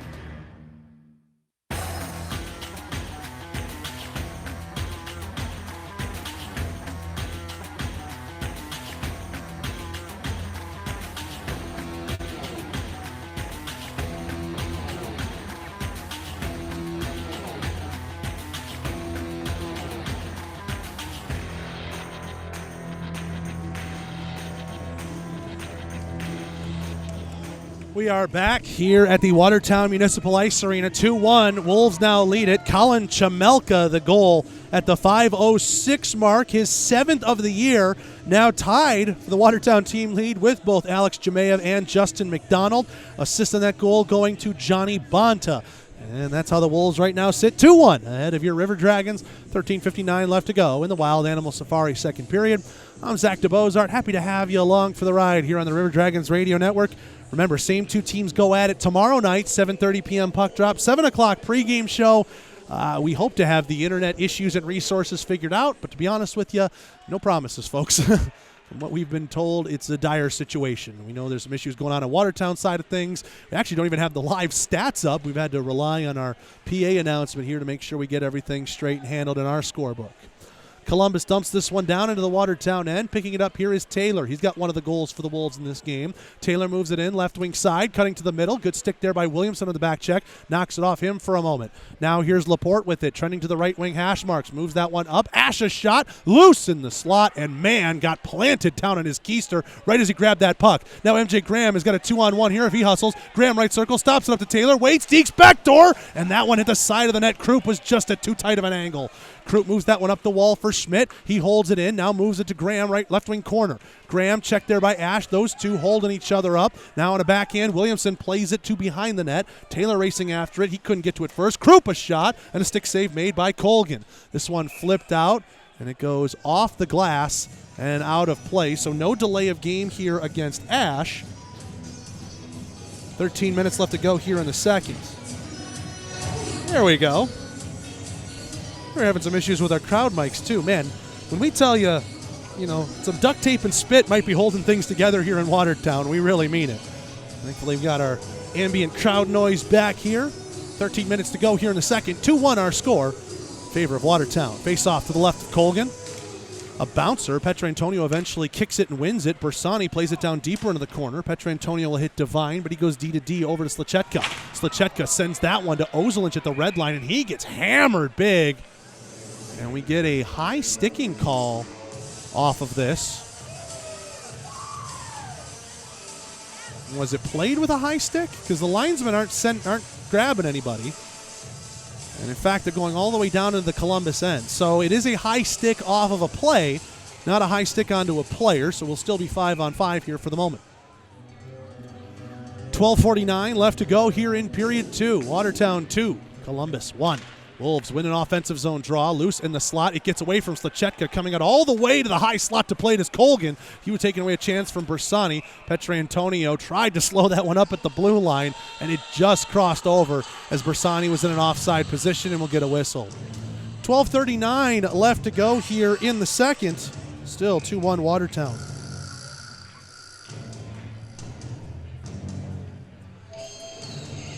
McDonald versus Petrantonio in front of the Columbus bench. Petro will win it. The Dragons have possession. Ozelinch to Petrantonio. Tips it into the zone weakly. Top of the circles. Devine goes D to D across. Slachetka moves that one through a body. Petrantonio tries to lift the stick of McDonald. He's still first on it there. Right wing corner. McDonald playing it back behind the net. Grade is able to take it away on a good read. Now down into the corner it goes. Look out top of the circles. McDonald had it for a moment, but he couldn't settle it as it was rolling on edge. Couldn't put it towards net. Another effort. Backhand to the slot. McDonald finds his own loose change. Dropping it back here for Jamayev. Pass across. And nobody home in a blue jersey in the slot. McDonald at the right point being bothered. Now dishes it off to Devine. Doe's all over him. Devine passed back to the right point. McDonald wasn't covering. He has to take it back at the red line. He'll push that one into the zone. Ozelinch racing after it. First on it here in the near corner. Playing it up the wall. McDonald read that. He moves it to the high slot. Going down to a knee there was Chamelka. He couldn't do anything with it. And then Devine's entry was shot off glass, off netting, and out of play. 11:42 left to go here in the second. 2-1. Wolves lead it here over the Dragons. 23-12 right now. Shots on goal in this game on the Heckler & Koch shot counter. All that is a 3-3 tie shot count so far in the second. That's almost halfway over. King moves that one to Chemelka. His next pass was inadvertently blocked. Anderson lays it back to his defense. Noah Doyle, good body position, gets around one. Now here's some speed ahead for Finch. Finch, right circle, fires wide of the glove hand there on Colgan. Doyle works it back. Anderson, right point shot, looking for a tip, and Finch waved and missed. Frazier pinching on the play. Chemelka had a stick clash with him, and it goes up into the netting, and again, it's out of play. This time, Columbus will have an offensive zone draw. 11:14 left to go here in the second. 2-1 our score. Colgan had to go retrieve his goal stick from all the way in the corner. Don't know when that might have happened. He's got it back. And the faceoff coming up to his left. Jagger Williamson sweeps it, wins it, but puts it through the legs of Graham, who's going on a wheel route to the slot. Now here's Bonta, a backhand effort high over the bar on McBurney as he was trending to the left wing side. King holds that in along the half wall right side. And now Frazier has it behind his own net. Under 11 minutes to play here in the second. Wolves currently with the 1-goal lead thanks to the tally from Chemelka. Krupp trying to get around a man. That's Lane King. He gets to that puck first, negates icing. Krupp moving it back to the blue line, and that one hops over Schmidt's stick and will go out to the neutral zone. Schmidt for Graham. Good pass off the wall. Jagger Williamson trying to race after it. Dives down and on the stomach. Could not get at that puck. Lane King beats him to it. King plays it out to the red line. Schmidt with a reach in there. Interrupts that pass and will fall free for MJ Graham. Graham with this one, he got lifted big time, but now he'll push it into the right wing side and head off for a change. Krupp, the first man up on the forecheck as the River Dragons change up bodies behind this. King sends it ahead. Schmidt reads it at the red line. Schmidt pushes it to Krupp, who will dump it in and complete his offensive line's change. Colgan from behind the net. Petrantonio trying to pinch in there on Laporte. It's still loose along the half wall. Di Costanzo loses his edge. It goes between Petrantonio's feet. Coming in on it first is LaBelle. He'll flip it off glass and down. If it goes the length, this is icing. Ozelinch racing after it. And no, they do not call icing on that one. Must have ruled Watertown would have won that race. Tough for us to tell from our angle. Petrantonio skates this one in, left wing side. He's getting around a man. That's Taylor. Petrantonio with space, fires, and a save made by Colgan as he squeezed up the armpit real quick on the captain's shot. 9:41 left to go in the second. Another 30-second timeout. We're back here on the Columbus River Dragons Radio Network. And maxillofacial surgeons Mark Sawicki, Lee Allen practice a traditional scope of oral and maxillofacial surgery with over 60 years of combined expertise, ranging from oral pathology to wisdom tooth removal. They perform a full range of dental implant and bone grafting procedures, as well as non-invasive surgical facial cosmetic procedures. That level of expertise is why the River Dragons trust them. Call them in Columbus at 596-1757 or in LaGrange at 884-2655.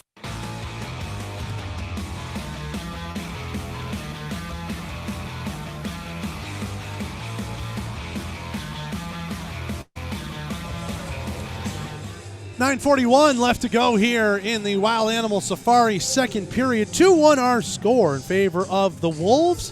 Fans looking for a refreshing drink. Flight by Yingling is the official light beer of your Columbus River Dragons. Raise the bar with a new generation, the next generation of light beer. Flight by Yingling, easy drinking, clean, crisp, and refreshing. 95 calories and 2.6 grams of carbs. Flight by Yingling, light beer partner of your Columbus River Dragons. And I say that because somewhere Scott Brand listening to this game, wondering where I might be calling it from if I'm not in my usual spot. They've ironically put me near the beer tent. See what you're missing out on there, Scotty? Devine flips this one in from his own blue. It's on net, so no icing. And McBurney will have to stick it there for the whistle. 9:30 now left to go here in period two. Just over halfway gone here in tonight's contest. Wolves have the lead 2-1 thanks to goals from Taylor and Chemelka. Currently unanswered. River Dragons had the 1-0 lead at the 8:23 mark of the first thanks to Jake Grade.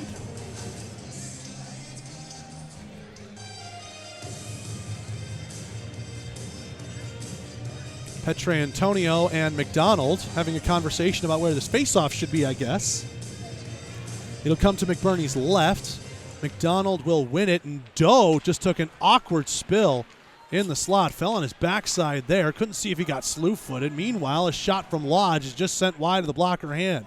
Doe's back up on his feet looking to finish off this shift. McDonald from the right point. One-time effort by Taylor off the backboards and sent across and wide. Looked like that was Jamaev who was looking for one off the back wall and just couldn't find the angle to send it home. 9:10 left to go here in the second.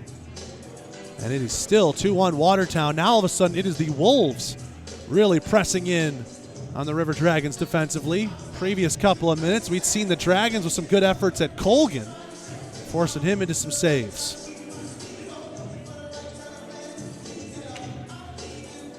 Petrantonio v. McDonald. McDonald wins it. A one-time effort. What a block right there by Doe, and he's struggling right now.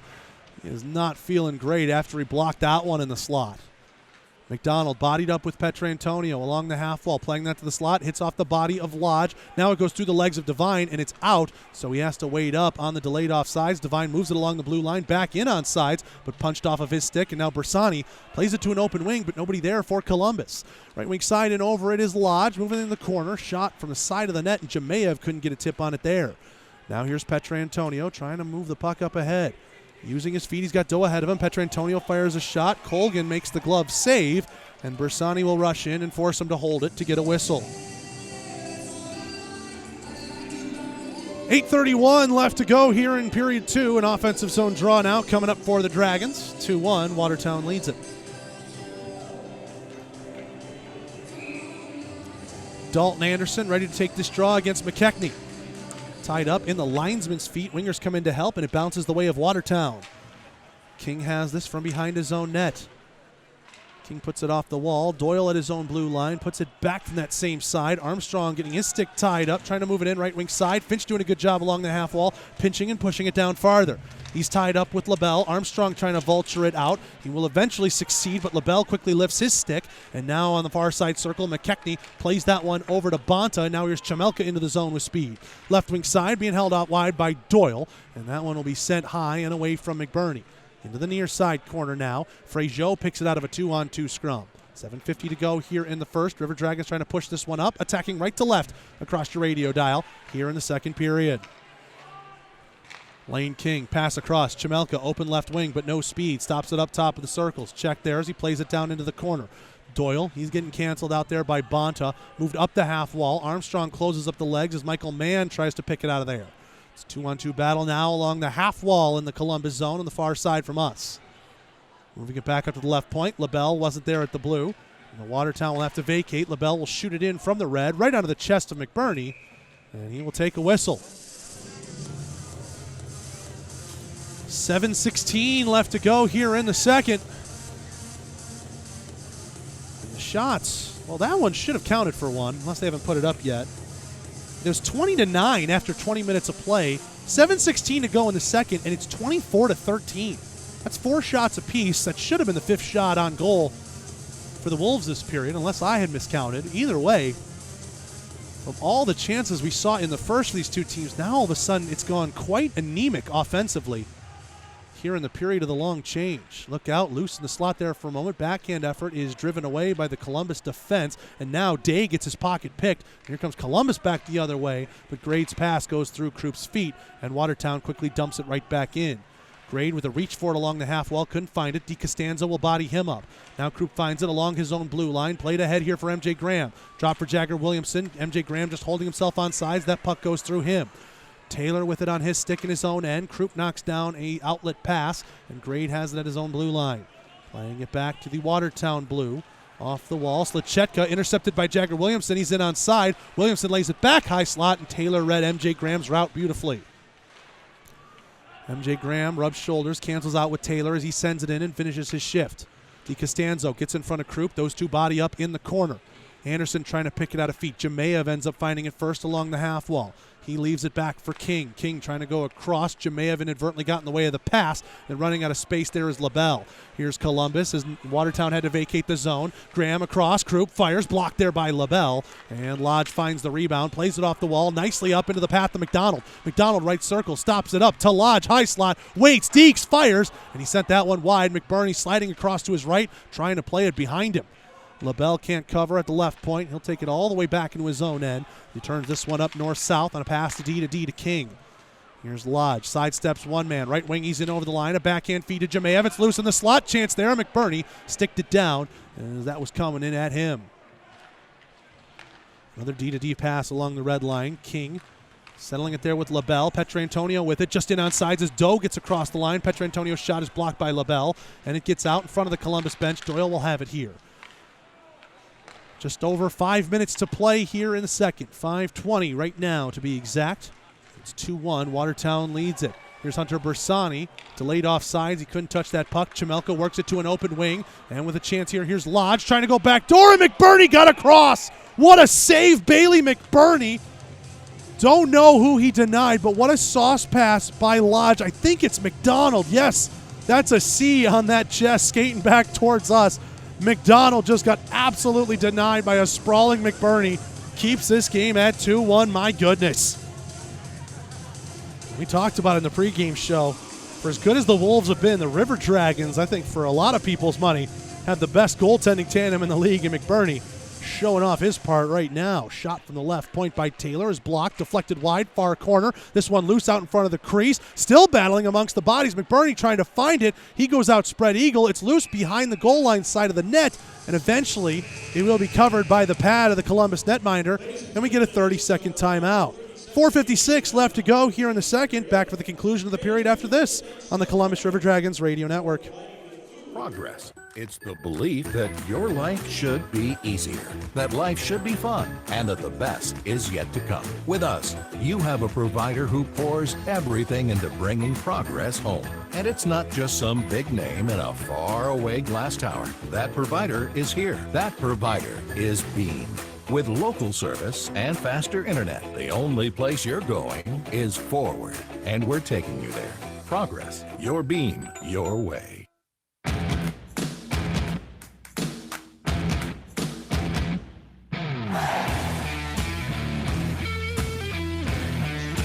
Back here in Watertown, 2-1 Wolves lead it. Let's pause 10 seconds for station identification on the Columbus River Dragons Radio Network.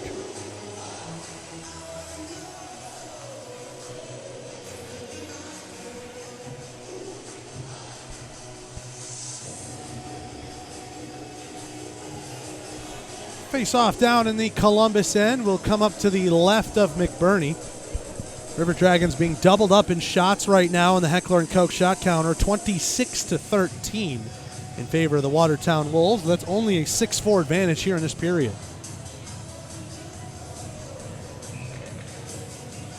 McKechnie set to take this draw here. Looks like against Bersani. McBurney's not ready, though.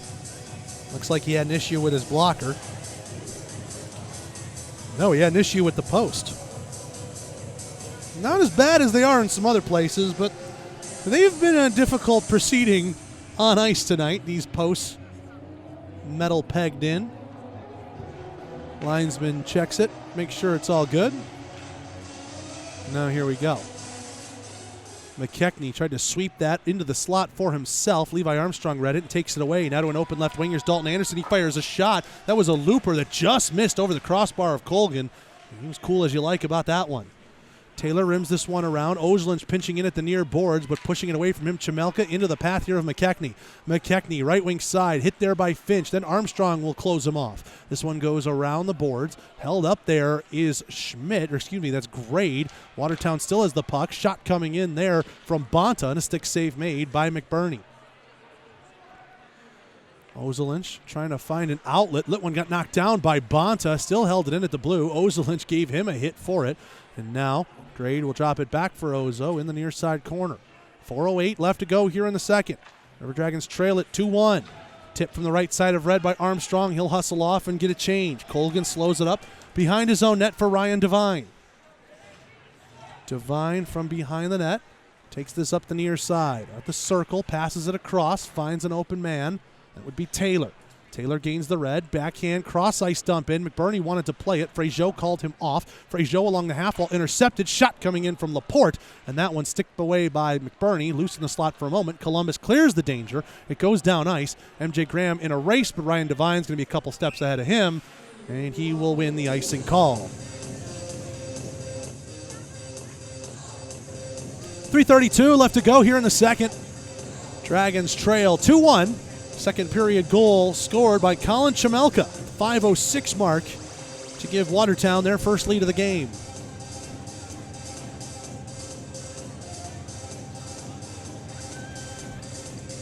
McBurney having some issues with one of his pad straps, it looks like.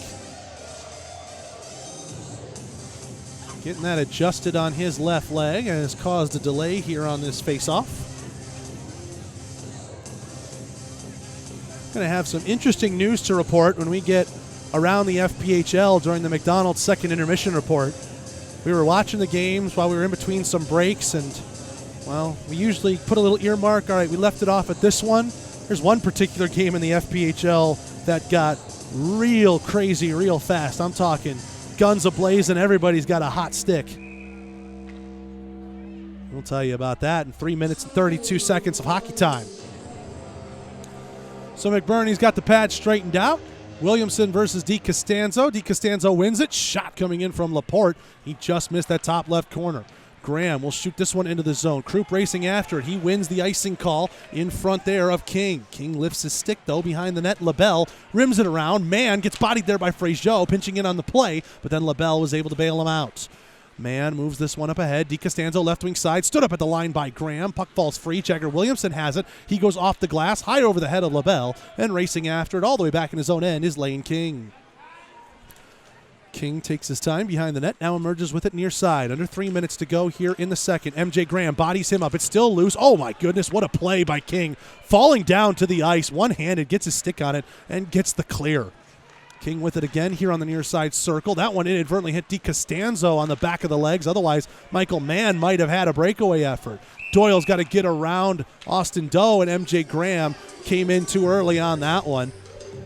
Doe and Doyle were going the same way, and not much that could have been done about that one. 2:38 left to go here in the second. 2-1. Wolves lead it, and it'll be a face-off opposite the Columbus bench. Petrantonio v. McDonald. Petrantonio wins that one through his legs. Then it just stayed there, so Petrantonio took it, gave it ahead to Doe. Left wing circle to Petrantonio, waved at it in the slot and missed. As it was a bouncer, it couldn't be settled. The two captains cancel each other out in the corner. Taylor's bothered there by Doe, but he pushes it ahead to Lodge. Lodge 2-on-2 as he hits the line, trending to the right wing side. He's at the hash marks with it, firing a shot. Blocked by Ozelinch as it goes behind the net. Taylor with it at the half wall. Jamaev covering for him. Now left wing circle. Lodge with it again. He fires one, deflected off a stick, off the back wall, and McBurney will take no chances and cover that one up at the side of the net. 2:09 left to go here in period 2. 2-1. Wolves lead it here at home.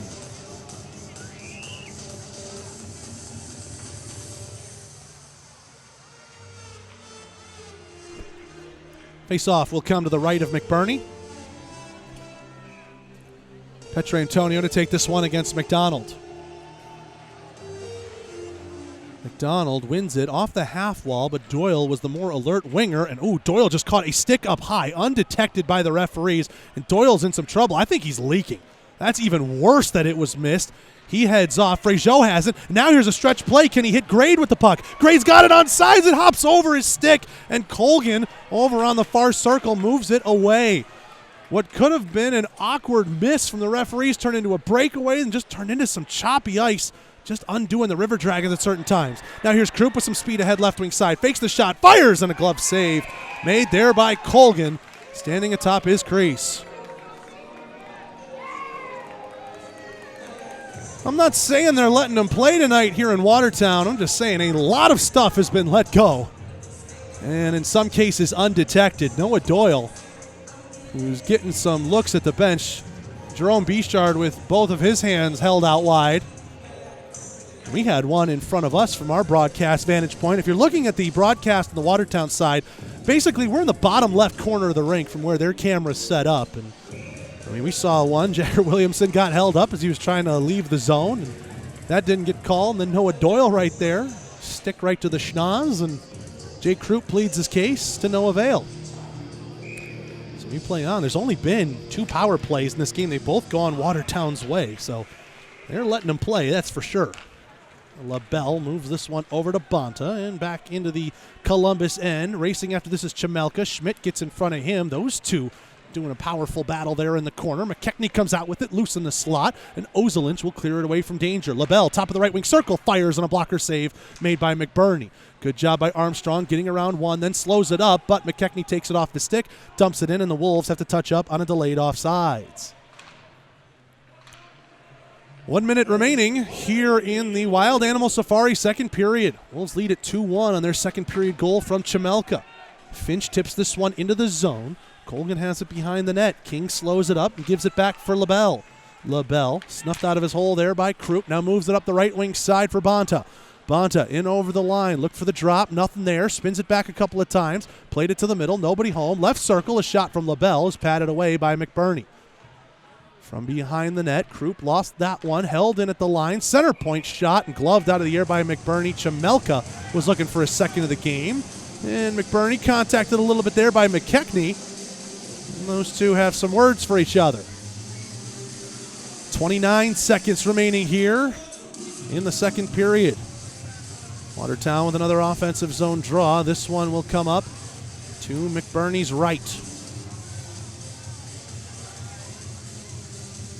McDonald with some conversations for one of our officials in tonight's game.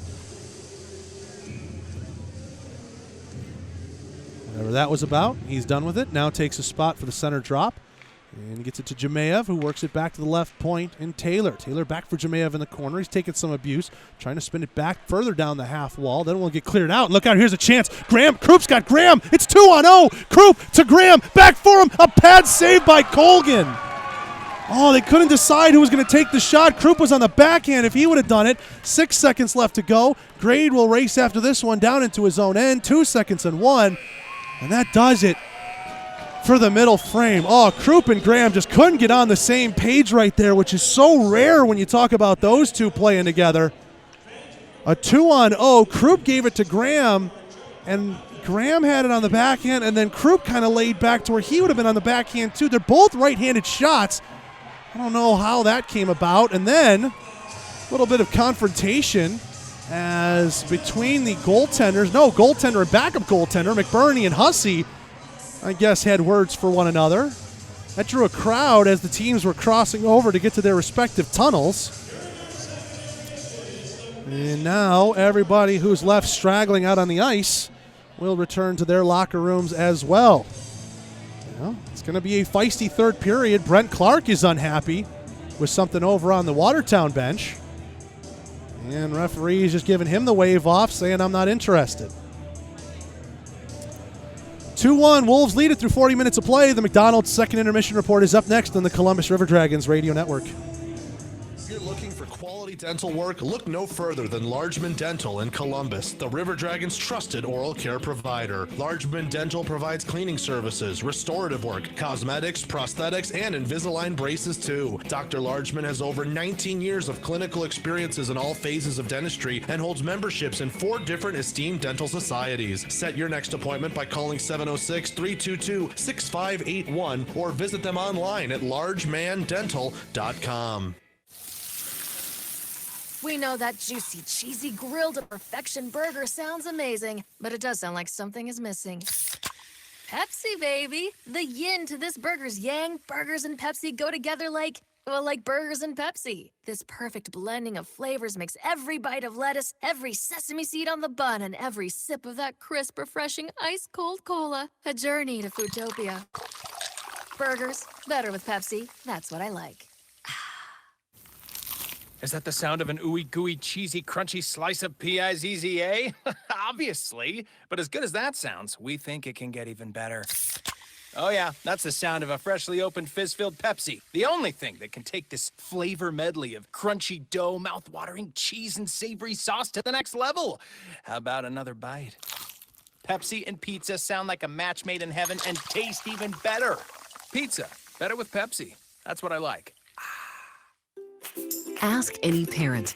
When it comes to protecting your baby, you can never do enough. You wash their hands, bundle them up, and strap them in. And those are the things you can see. Then there are the risks you can't. That's why most parents go with the safe, proven protection of vaccines. Nothing protects babies better from 14 serious childhood diseases, like measles, whooping cough, and meningitis.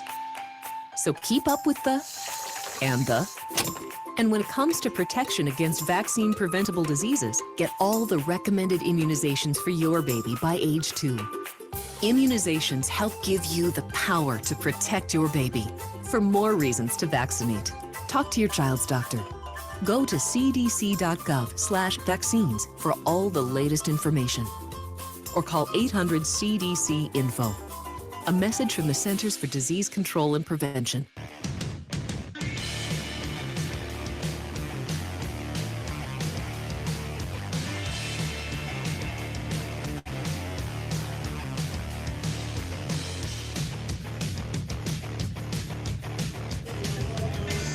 We are back here at the Watertown Municipal Ice Arena on a Friday night. River Dragons trail the Wolves through 40 minutes of play, 2-1 on the McDonald's second intermission report. Only goal to speak of in that period belonged the 5:06 mark to Colin Chamelka. Johnny Bonta picked up an assist. It was a play where Bonta's first pass was blocked down, but then a second effort he got it back to Chamelka, and McBurney, who was reading the first pass, kind of got caught between two positions of where he needed to be. Bonta's second pass caught McBurney on the wrong foot, and before you knew it, Chamelka had buried it to the far post and in. That currently is the difference between these two teams. That even strength goal, again, at the 5:06 mark of the Wild Animal Safari second period. River Dragons still looking for their first Georgia Power play of the night, and they're 1 for 2 on the Houston Clinic penalty kill. They kill off the Schmidt slashing penalty, but there was a penalty picked up earlier, a holding on Edgar Sozelinch that was still a little interesting to me. I would have figured Frazier would have gone if you wind back on the Watertown stream and see that play. But, hey, you know what? Somebody was getting called, somebody went, and Watertown made the most of their opportunity on it. McDonald's second intermission report. Peasold Family and Peasold Management Group for your local Chattahoochee Valley area McDonald's promotes a 4-pack deal, 4 tickets to a River Dragons hockey game, 4 souvenir hats, and 4 meals for McDonald's for only $48 plus tax. That's an over $125 value. Your next chance to get this deal is coming up Saturday, December 18th against the Carolina Thunderbirds. That also happens to be Ugly Sweater Night at the Civic Center. You can check our social medias for that jersey reveal, but go to ourdragons.com/MCD-deal. That's MCD-deal, ourdragons.com. Only a limited amount of tickets are available in this package, so get yours before they're gone. And a big thanks to our friends at the Peasold Management Group and our local Chattahoochee Valley area McDonald's for their partnership there. And those ugly sweater jerseys, by the way, same guys, the McDonald's group there, but also big shout out to Q1073 that are also helping to put on those jerseys. Proceeds from that auction that will be on the Dash app, which you can download for free on all Android and iOS devices. Proceeds from that go to the Ronald McDonald House Charities of West Georgia. So it's all to a great cause. We encourage everybody, download the app, get bidding when the jerseys go live, and it's 2 nights we'll be wearing them too. Not only that Saturday in Columbus, but the Friday night game when we're in Biloxi taking on Carolina for one of those 3 neutral site games, we'll be wearing them there as well. So it should be a lot of fun. And again, the Dash app for that when it comes around in mid-December. 2-1 is the score here in Watertown in favor of the Wolves. Been trying to delay some time because we are in the middle of Chuck-a-Puck, and Chuck-a-Puck here is very interesting. If you've ever been to the Watertown Municipal Ice Arena, there is netting all around protecting everybody in the crowd no matter where you're at. Now, obviously, because this is a community rink with a lot of different youth hockey events that go on too, it makes sense, obviously, to protect the crowd and protect everybody that might go throughout. Well, during a pro hockey game, what do you do when you have Chuck-a-Puck?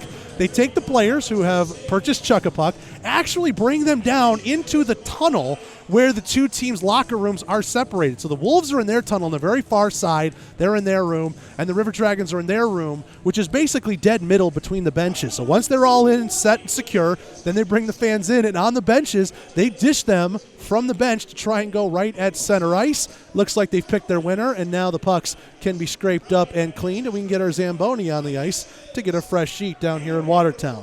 It's always an interesting thing how different buildings in different barns handle certain hockey traditions, if you will. Chuck-a-Puck, I feel like you go to pretty much any minor league hockey game and Chuck-a-Puck's going to be involved in some way, shape, or form. But hey, when you have a netting like this, sure, maybe I could throw it from over top because I'm high atop in my corner. But then I've also got to contend with the steel beams. So a little tough, but hey, you know what? They make it work here in Watertown. It's been a very lively, very fun crowd here in northern New York or upstate New York. As I would guess about 1,000 plus are here to see these two. And right now, the Wolves fans are happy. But there's still 20 minutes left to play. Wolves 2, River Dragons 1. Let's take a break. When we come back, We'll have a look around the league and the Southern Hockey scoreboard after this on the Columbus River Dragons Radio Network. At the Country Inn and Suites by Radisson, you'll enjoy comfortable accommodations close to Columbus State University, Fort Benning, and of course, the River Dragons games. Conveniently located at 1720 Fountain Court in Columbus, you'll be minutes away from all your favorite Columbus destinations. Free high-speed Wi-Fi and hot breakfast always available too. So whether you're staying for business or for pleasure, make your next stay in Columbus a comfortable one at the official hotel partner of the River Dragons, Country Inn and Suites by Radisson. Let Shred Away, a division of the Overby Company, take care of all your document shredding needs. We can design a custom shredding program for your business today. No need to purchase equipment, no maintenance expenses, no need to prepare records for destruction, increase employee productivity, increase security, no worry. Was it really destroyed? Right now, all new customers can receive 10% off. Shred Away, a division of the Overby Company, locally owned and operated in downtown Columbus. That's Shred Away, 706-577-9668. No matter how large or small your digging project may be, no matter how urban or rural, you must always call 811 before any digging project. 811 is our national one-call number, alerting your local utility companies to come out and mark any lines they have near your dig site. So before you do this or this, make sure you do this. For digging projects big or small, make the call to 811, brought to you by Common Ground Alliance.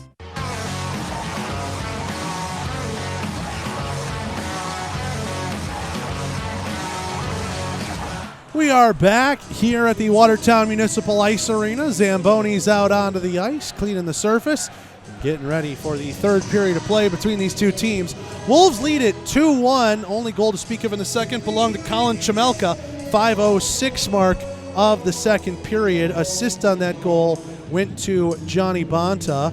I did get a little heads up, by the way, that we did receive our live scoring. So our live scoring is back. So good to know that. We can add a assist, Chamelka, Bonta, and McDonald.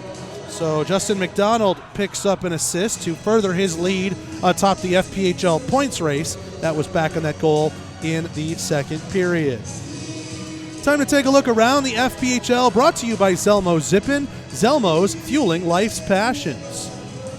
Let's start it over in the Mid-Atlantic. The Delaware Thunder hosting the Binghamton Black Bears. Last we left this game, it was 1-1. Second period got a little nutty. 12:05 mark, Delaware takes another lead through Justin Natras. Sam Holetzi again answers, this time about a minute and 40 some odd seconds after. And then here's something that you're going to either have to go back on the tape and watch, or maybe that's just an error in how it was inputted into the book. 20-minute mark of the second. A shorthanded goal from Nikita Ivashkin. When there's 20 minutes gone in a period, the period's over. So it means it's got to be 1959. I mean, you're talking about scoring a goal in the final seconds, which we've seen a couple of times in the NHL. I do believe the New York Rangers had one just recently with 0.6 or something left. So, we've seen some late last second goals in a period, but 20-minute mark, man, I'm going to have to go back and watch that replay. That one seems interesting. That Ivashkin shorthanded goal, though, has the Black Bears up 3-2 with about 16 minutes and some change left to go in the third period. Remember, Delaware is still looking for their first points on the season. Now, how about the Winston-Salem Fairgrounds Annex? This was the game. When we left it, it was 2-1, and we thought, oh, okay. These teams exploded in the opening bits of the second. 25 seconds in, Gordy Bunnell ties it up for the Rabbits, makes it 2-2. 2:29 mark, though, Chris Hunt then fires in one, even strength, to make it 3-2 Carolina. That was answered 15 seconds later by Gordy Bunnell again. It was at that point we were about to start our period. We were like, whoa, that got a little crazy. Since then, Carolina has tacked on two more. John Boutita at the 9:25 mark, and then Chris Hunt just a little while ago. Those two goals were 35 seconds apart in the middle part of the second period. 5-3 Thunderbirds lead it. There's 17 minutes left to go in the third period right now from the Winston-Salem Fairgrounds Annex. That is the Zelmo Zip-In look around the league. Zelmo's the official fuel provider of your Columbus River Dragons. Taking a peek at the Southern Professional Hockey League and the Southern Hockey scoreboard, Fayetteville comes away with a win, 3-2 on the road at the Berglund Center in Roanoke. We mentioned a couple of former River Dragons, Mac Jansen and Donald Oliveri, got in on the scoring. Fayetteville had a 3-1 lead. Jeff Jones added one late for Roanoke, shorthanded, but nothing else the Rail Yard Dogs could do as the marksmen take all the points from that one. Early stages of the third period, Evansville 2, Macon nothing. That one in Central Georgia. Still looking for our first goal in the game between Birmingham and Knoxville. 17:51 left to go in the third there. Huntsville 3, Pensacola 2, 2:38 left in the second. And still scoreless, about midway through the game, 11:39 to go in the second, between Peoria and Quad City. Why don't we pull open that Pensacola-Huntsville game for just a moment? Obviously a good chunk of Pensacola players the River Dragons have had ties to in some way. Sean Kuhn is in fact in net for Pensy, but Huntsville Havoc got on the board with 2 first. Then Pensacola answered with 2 in the second period. It was Brennan Blazak and Marcus Russell. And then the most recent goal came from Jacob Barber to give Huntsville a 3-2 lead. So no former River Dragons really to speak of right now on the score sheet, except the fact that Sean Kuhn is in the net. We'll keep our eye on it as the night continues. And as of right now, that's your look at the Southern Hockey scoreboard. Let's take another break. When we come back, we have a look ahead to the to the Houston Clinic third period after this on the Columbus River Dragons Radio Network. Texas Roadhouse, we're famous for our hand-cut steaks, fall-off-the-bone ribs, made-from-scratch sides, ice-cold beer, and our irresistible fresh-baked bread. We take great care in everything we prepare, served with big smiles at a great value. Visit us at 2970 North Lake Parkway in Columbus or call ahead seating at 706-323-6616. Curbside takeout available too. We're proud to be your hometown favorite and are always focused on providing legendary food and legendary service. Texas Roadhouse. The Chattahoochee favorite place for spirits in the valley is John Emerald Distilling Company in Opelika. Conveniently located in beautiful downtown Opelika, they're open Monday through Saturday for tours, tasting, and bottle sales. Not in Opelika? No problem. From Birmingham to Columbus, there's plenty of places where John Emerald originals are sold. Check out some of their favorite recipes at johnemeralddistilling.com and give them a follow on social media at JED Spirits on Twitter and Instagram. Progress. It's the belief that your life should be easier, that life should be fun, and that the best is yet to come. With us, you have a provider who pours everything into bringing progress home. And it's not just some big name in a faraway glass tower. That provider is here. That provider is Beam. With local service and faster internet, the only place you're going is forward. And we're taking you there. Progress. Your Beam. Your way.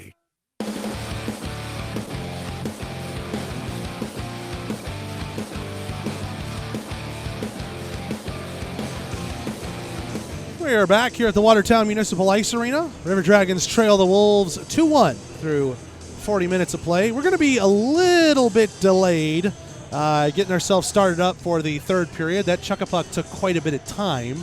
Zamboni is right now in its final pass, but the intermission clock that they've put up here on the board says 9:15 and counting left to go in the third. It's going to be a slight delay from what you might be used to in the typical rhythm of a hockey game, especially at the Civic Center. So bear with us as the McDonald's second intermission report extends for just a little bit longer. Well, right now the shots on goal in favor of Watertown, 30-14 on the Heckler & Koch shot counter. That's a 10-5 advantage in the second period. So doubled up once again and more than doubled up on the board. And I mean, it's stating the obvious, but the next goal is so very important in this game, especially if you're Columbus, because with how few and far between some good quality scoring chances have been for you, you got to find a way to put one past Colgan and get this game tied 2-2 before, or if I should say, Watertown finds another one past Bailey McBurney. I mean, McBurney, I think, has been, quite phenomenal in this one. 28 saves on 30 shots to speak of, and, he's mixed it up a little bit. He's gotten involved with a couple of guys. He's not afraid to back down.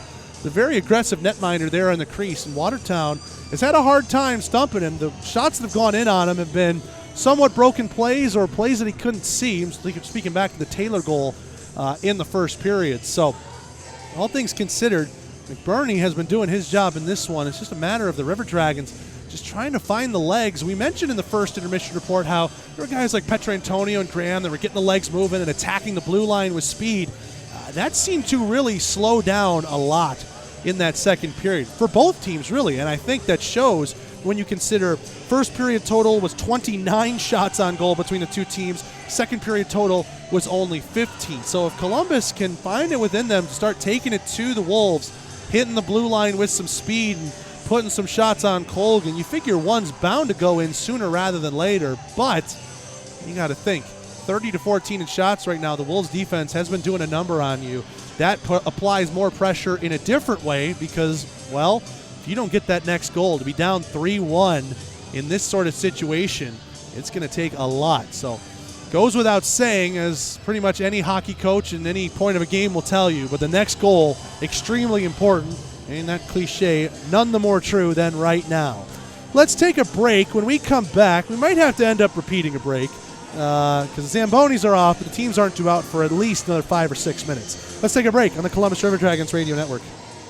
In 1999, Watley Convenience Stores opened its first Zelmo Zip-In. Our first store was in Leesburg, Georgia, and followed quickly by our second store in the Columbus, Phoenix City area in 2000. Since then, the brand has grown to include 11 stores in the Chattahoochee Valley and Southwest Georgia. Zelmo's is an anchor in the communities it operates in. Our managers, employees, and vendors are all an integral part of the neighborhoods and communities we serve. We are proud to call these areas home and plan to continue growing with and serving the communities of West Georgia and East Alabama. Zelmo's, fueling life's passions. Is that a faucet running? That's not a faucet. That's a river rushing through the forest. Forest rivers provide over 100 million people with clean water to drink. What? I can't hear you because of the vacuum. That's not a vacuum. That's the trees in the forest cleaning up the air we breathe. I didn't know the trees were so amazing. Yep, and the forest gives us shade, trees to climb. That's awesome. Let's go explore some more. Visit the forest today and enjoy all it does, just for you. To learn more about the forest and find one near you, go to discovertheforest.org. Brought to you by the U.S. Forest Service and the Ad Council. Social distancing slows the spread of coronavirus. So if you have a fever, dry cough, and shortness of breath, call your healthcare provider before going in. More info at coronavirus.gov. Let's all do our part, because we're all #AloneTogether. Brought to you by the Ad Council.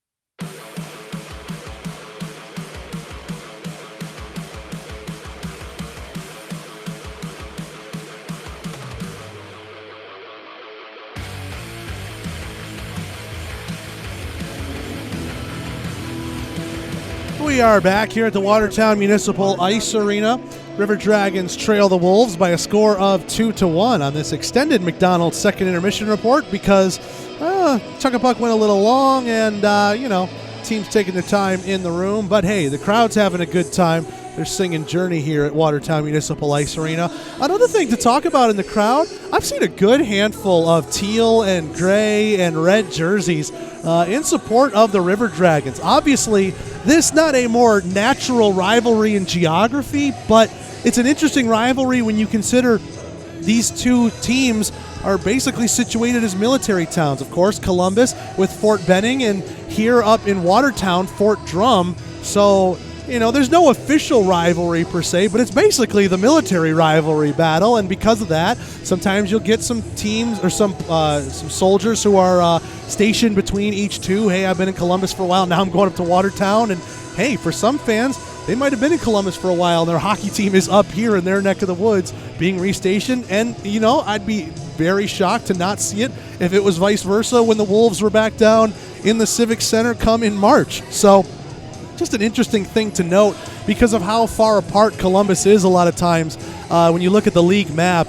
Always good to see the River Dragons jerseys out there in the road crowd, but here more than ever, I think you see more. Now, I'm not talking astronomically more. It might be the difference of 5 or 6 more people, but in a smaller barn like Watertown, it's kind of cool to see. And of course, if you're looking for new River Dragons merch, we're launching new stuff all the time. OurDragonsMerch.com is your official source for all team licensed gear. And check this out, those whiteout jerseys we are wearing against Watertown, you can get those custom order because our jersey order form is live now for the next month. We'll close it up on Christmas Eve so you can show your loved one the receipt, say, here, you got a jersey coming for Christmas, and those will be delivered by mid-February in time for the whiteout weekend game. Of course, all the styles are available, the teals, the reds, the whites, the blacks, but the special whiteouts are a one-time offer only on this jersey order. OurDragonsMerch.com, that's your official place for all things River Dragons merch.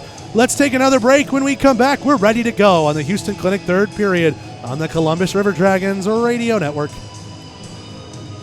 Work on your property never ends. Whether you're mowing, tilling, planting, grading, drilling, hauling, or anything in between, come see us at SunSouth. We'll help you find the John Deere tractor that's right for you with the implements you need to get your projects done faster, more efficiently, and more affordably. And right now at SunSouth, you can get 0% financing for 72 months on select John Deere tractors. Come see us at SunSouth. Equipment for those that do. Some restrictions apply. See dealer for details. Offer expires November 30th, 2021. We know that juicy, cheesy, grilled to perfection burger sounds amazing, but it does sound like something is missing. Pepsi, baby! The yin to this burger's yang. Burgers and Pepsi go together like burgers and Pepsi. This perfect blending of flavors makes every bite of lettuce, every sesame seed on the bun, and every sip of that crisp, refreshing, ice-cold cola a journey to Fruitopia. Burgers, better with Pepsi. That's what I like. Is that the sound of an ooey gooey cheesy crunchy slice of P-I-Z-Z-A? Obviously, but as good as that sounds, we think it can get even better. Oh yeah, that's the sound of a freshly opened fizz-filled Pepsi. The only thing that can take this flavor medley of crunchy dough, mouth-watering cheese, and savory sauce to the next level. How about another bite? Pepsi and pizza sound like a match made in heaven and taste even better. Pizza, better with Pepsi. That's what I like. Progress. It's the belief that your life should be easier, that life should be fun, and that the best is yet to come. With us, you have a provider who pours everything into bringing progress home. And it's not just some big name in a faraway glass tower. That provider is here. That provider is Beam. With local service and faster internet, the only place you're going is forward. And we're taking you there. Progress. Your Beam. Your way.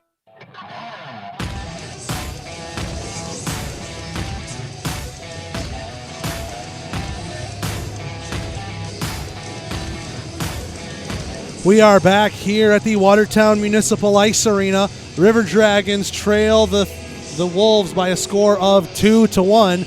Teams back out onto the ice and ready to go to start the Houston Clinic third period. I'm Zach DeBozart. Happy to have you along here on the River Dragons Radio Network tonight. Obviously, YouTube, unfortunately, if you haven't noticed by now, the reason why, a lot of internet resources and some issues in signal compatibility, I guess, with the building. The Watertown folks are struggling as well, so we've allowed them to do everything they can, and we're just having the radio stream tonight. Jagger Williamson set to take this draw against DiCostanzo. Puck is down. We are underway with the Wolves winning the opening draw here in the third. Watertown dressed in the blue and silver. They go right to left. That one played in and gloved away by McBurney. And Noah Doyle gives a little bit of a shove there to Michael Mann, who got a little close to the Columbus netminder. We'll get a defensive zone draw for the Dragons. Wolves, as we said, dressed in the home blues. Blue helmets and pants, silver shoulders, a silver belt and stripe in the pants, and white trim all around. They're going to go right to left in the third period. River Dragons dressed in the road whites. Sash Columbus across the chest. White helmets, black shoulders, pants, and numbers. They go left to right. Dalton Anderson against DiCostanzo. Anderson wins that one clean. Doyle rims this one around. MJ Graham will find it on the near wing. Graham racing after this, now cutting in towards the middle, has his stick lifted there by Day, and then it's flipped out to center ice. Day will be the first one on it in front of a couple Columbus defenders. Here's Grade. Grade gets chipped around there by Day. Ozelinch first on it behind the net, reversed it back around. DiCostanzo moved it up the wall, but Krupp took it away there with anticipation. Krupp from the red line shoots that one in. Easy glove save, picked out of the air there by Colgan, and we will get a whistle. River Dragons hockey brought to you all season long by Sherry and her crew of master barbers at Old School Barbershop, 1041 First Avenue in downtown Columbus. They'll be open 10 a.m. Saturday. You can call ahead for an appointment, 706-321-5930, or schedule your appointment online through their Facebook page or oldschoolbarbershop.com. That's Old School Barbershop, spelled the old-fashioned way, SHOPPE.com. Watertown wins the defensive zone draw. Grade has that one put between his legs, but he puts a good hip there onto Jemayev, and that slows up his momentum. This one knocked down to the air by McDonald, and he scores! McDonald knocked that puck down with the stick just below the shoulders to keep it legal, And then he fired one top right corner on McBurney. It's 3-1.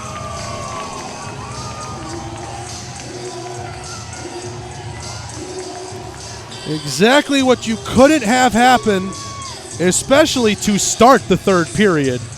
You did not want to give Watertown that next goal in the game, and you definitely didn't want to give it to them in the first minute because they're going to be buzzing with momentum now.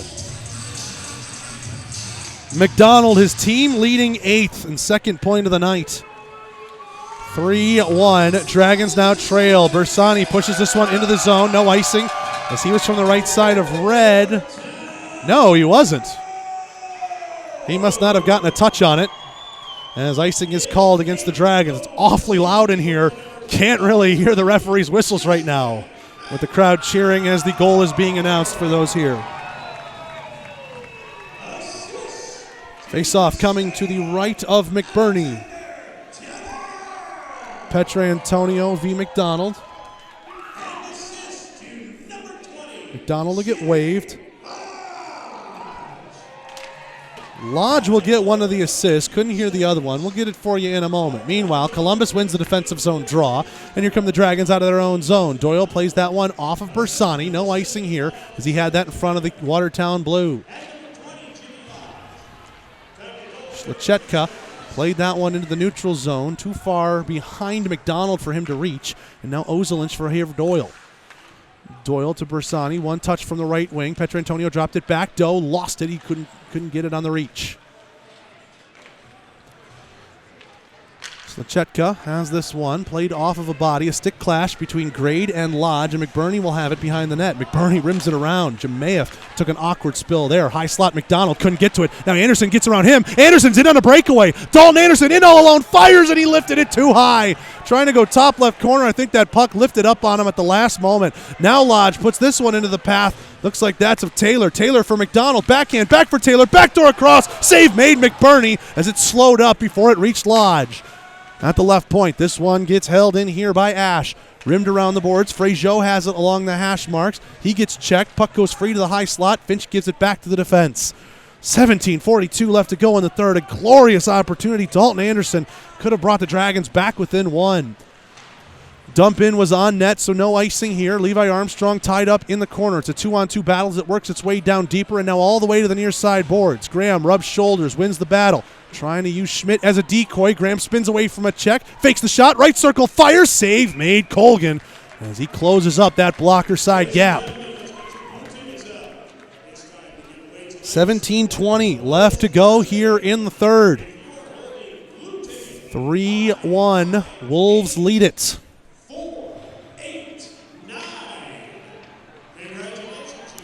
Face-off won by Watertown, trying to work it out of their own zone, up the far wall. Graham putting a stick in the way to bother that, and he's got the puck now in the neutral zone, moving right wing circle. Graham, Deeks goes behind the net with it, couldn't wrap it around, didn't have the angle. Graham still with it, played it back to the D, and that one was knocked away by the stick of Chemelka. Krupp, one-touch pass, couldn't feed Schmidt in time, and now from the Watertown bench, this one played ahead. Just on sides is Chemelka. He'll be first out in the corner, trying to play it to the middle. That goes off at Doyle's body. Krupp gets the legs moving. He's got this right wing side. Now a pass across to Doyle, still in his own end. Now he filters the outlet feed through to Graham. Graham trying to cut through the middle. Watertown defense converging on him. Krupp fires, and a blocker save made there by Colgan. Watertown trying to get this one out. Laporte has it blocked off a body, but it falls for LaBelle, who's got speed ahead. LaBelle's shot just wide past McBurney. Austin Doe trying to get it up the wall. Day takes it away from him, and he lost the handle. And now Fraziot up for Bersani. Trying to headman against the DL by himself. Dozer laid it back. Nothing he could do there, and we get a whistle and a penalty. And there's too many men on the ice. Too many men on the ice here against Watertown, and here comes the first Georgia power play of the night for Columbus. We're not in our usual vantage point for broadcast, so a little tougher for us to count in the moment, but the referees caught it on the ice, and going across to serve will be the captain, Justin McDonald. Here's the first Georgia power play of the night. River Dragons 7th in the 7-team FPHL, 12.9%. Watertown third best on the kill at 81.8%. Petrantonio up the wall to Doyle. Grade with the blast. That one got knocked down, and it was eventually found in the glove of Colgan, who will take a whistle. 1:53 left to go in the bench minor for too many men on the ice. 3-1, Wolves lead it. Be huge to score on the power play here if you're the Dragons.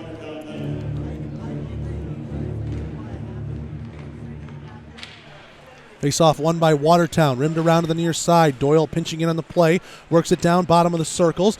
Doe and Bersani trying to get at that one, and eventually the Wolves will find it and slam it down ice. McBurney slows it up here for his D-man to take over. That's Noah Doyle. Doyle plays it up to Grade, left wing side. He races ahead with some speed, gets around DiCostanzo.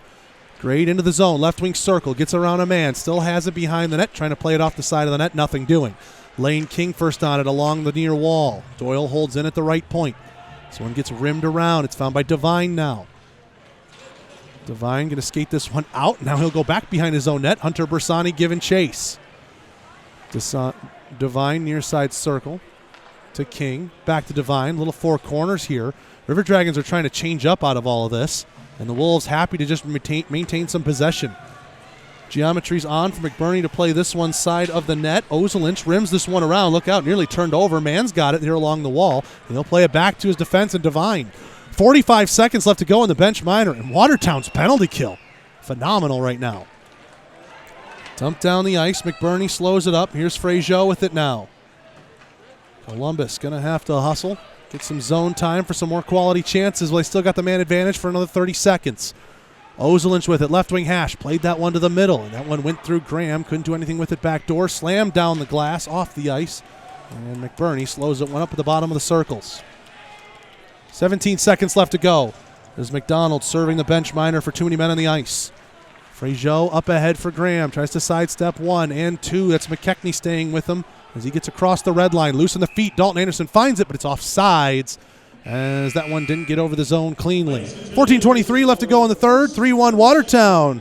30 seconds and we're back here on the Columbus River Dragons Radio Network. It can be a game changer. That's why Houston Sports Medicine Team provides urgent ortho care, Saturday morning injury clinics during hockey season, and an emergency room at Jack Houston Memorial Hospital. An injury can be a game changer, and immediate evaluation and care can be a game changer too. For more information, go to Houston.com or call 706-324-6661.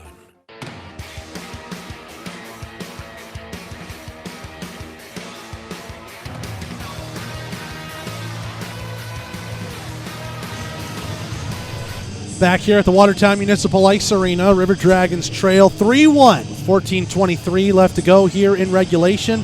5 seconds still remaining in their first Georgia Power play of the night. A too many men on the ice being served currently by the captain, Justin McDonald. You have to watch out for him coming out of the box, trying to make sure no breakaway happens. What'll help that is Anderson winning the draw. Frazier plays it to the near side. McBurney starts slapping his stick, and McDonald's out of the box. 0 for 1 on the Georgia Power play tonight are the Dragons. Finch's shot, and that one patted away by Colgan. Along the near side wall, Watertown trying to move it out. Finch pinching there will force it to go cross ice. Knocked down by the stick of Lodge. He had to get a little awkward with it. Now Lodge unhappy with Doyle as he checked him there. McDonald left wing circle, fires one, and it went wide. Good stick clash there by Armstrong to put it away. This rims around will be found by Levi Armstrong. Armstrong was going to give it up to Finch. Instead, it'll cross the red line, and Armstrong will just slap it in. And an offensive zone draw will come up from that neutral zone shot. 13:44 left to go here in the third. Dragons down by a couple. Shots on goal right now, 32-20. That power play helped the numbers a little bit in the shot department. Already 6 shots in this period. That's more than they had in the second, Columbus did. But now you got to find 2, thanks to the captain, Justin McDonald, scoring early in this third period. Austin Doe with it right wing circle, fires one, and that one blocked and goes into the netting. And out of play. For those of you keeping score with us at home, don't think we gave you the official count on that one. 52-second mark of the Houston Clinic third period. Justin McDonald from Jemaeff and Lodge. Offensive zone draw for Columbus, but Watertown will win it and push it out along the far wall. This one flipped cross ice off the boards. Jemayev on it. Good stick clash there by Schmidt. McDonald being bothered by Petrantonio with it. On the cycle, Lodge works it down deep, bottom of the circles. Grade lifts his stick, takes it away. Up the wall, goes away from Bersani. Watertown dumps it back in and touches up quick on the delayed offsides. Petrantonio pushes it back to Schmidt. Near side circle. Now he goes behind his own net for Grade. Hit off the back of the net weird, so Grade had to go back and get it. Up to Bersani. Backhand. Couldn't handle it from a long way away. Watertown takes it back. McDonald on the backhand. Great feed. Here's Day. In. Backhand save made. McBurney cutting it back to the forehand after Grade had rubbed shoulders with him. Day gave a great shot. Then put a tip in on McBurney and a great blocker save made there by the Columbus netminder. Big check by Bersani. And we get a whistle, and the helmet of McBurney caught a strap. So that deflection shot from Day actually was stopped by McBurney's head, and it knocked off one of his straps there, so he's being allowed to get that readjusted. Heads up there with the official down low to notice that. Or maybe McBurney was screaming it at him, I'm not sure. Either way, it was caught, and now it's an offensive zone draw here for Watertown. Face-off coming to McBurney's left. Williamson wins it clean. Frazier rims this one around. MJ Graham's going to be first on it on the near side wall. Graham pushing that one across. It's knocked away at the Watertown blue and recollected by the Wolves. Devine for LaBelle. Then give it circle to circle, and now this one played ahead. It was behind man. Williamson couldn't collect it, though. He ran out of steam. Frazier moves it up the near side boards, and MJ Graham will eventually race back and grab it. Trying to push it through a body. Man involved. DiCostanzo too, but Graham picks it out of the feet. Graham loose puck. Deke too far out of his way, and DiCostanzo took it away from him. Day to the middle. DiCostanzo fires. Blocker save. Made right there by McBurney, keeping this game where it's at. Frazier takes a big check from the left point. McBurney sticks one away. Right point, that one held in by Taylor. Ozelinch in a battle of 13s with Day. Frees the puck for some space now for Williamson. Williamson gains the red, softly chips it in and heads off for a change. 11:50 left to go here in third. 3-1, Wolves lead it. Puck was loose in the far side circle for a moment. Now Anderson cuts off a man. He had it, now lost it. And here come the Wolves back the other way. Stretch pass, no icing as it touched off a River Dragon. Chamelka with it. Doyle knocks him down there. Crowd didn't like that, and Doyle continues to give Chamelka the business down in the corner. Grade trying to fish this one out of feet. It falls Watertown's way. Up the wall, right point. LaBelle fires a shot, deflect, and sent wide. Doyle racing after this one. Chamelka gets a stick to it first. Doyle rims it around. Grade has it now near side corner right in front of us. Held in there by a pinching Lane King. Grade, big check laid onto there on Bonta, and Doyle finds a loose puck in the near side circle. A chip play ahead. Trevor Finch going to race on it, gain the red line, and dump it in. 11:02 left to go here in the third. Right now, River Dragons doing a good job in the defensive zone, but they need offensive pressure. Obviously burning all their energy trying to keep Watertown at bay, much like they're trying to do now with the Wolves entering the zone. And then once they get the red line, they chip and change. Schmidt will find a loose puck in the high slot. Now here's a chance maybe to go on a little rush. Bonta gets in front of Schmidt. Bonta just took Schmidt's stick away from him, and nothing coming from either referee. All right, we play on. Left wing side, Jemayev drops this one back here for Lodge. Lodge to the middle, and that one sticked away by McBurney. McDonald checked there by Ozelinch. Those two big bodies go at it along the half wall. Petrantonio involves himself. Left point held in by LaBelle. Right point, Devine. No move there on the pass. Jemayev, bottom of the circles. Couldn't do anything with it, though. Frazier on the backhand sends this one up and out, and the River Dragons are going to change behind this. 10:06 left to go here in the third. Wolves happy to keep this run of play going, but it's offsides, and it's coming in a little too early. There was Lodge for Jemayev. 10:03 to go here in the third. And like we said, right now, the current trend of play is Watertown pressing. River Dragons doing enough defensively, but gaining the red, shooting it down, and then the forecheck is not able to set up because Watertown's moving very quickly. So the Dragons have got to change something up, get some offensive pressure here, because they haven't had a shot since the power play they had earlier on in this period.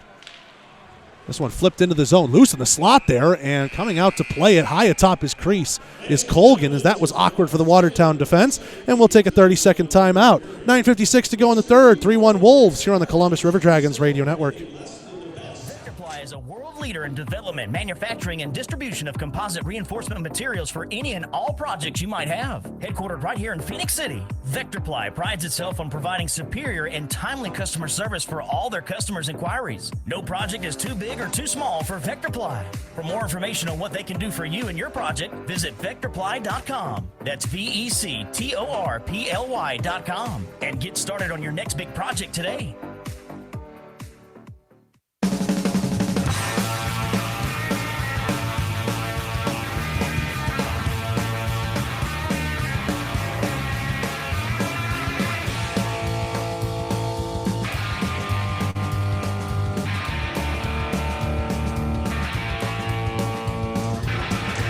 Back here at the Watertown Municipal Ice Arena, 9:56 left to go in the third. 3-1, Watertown currently leads it.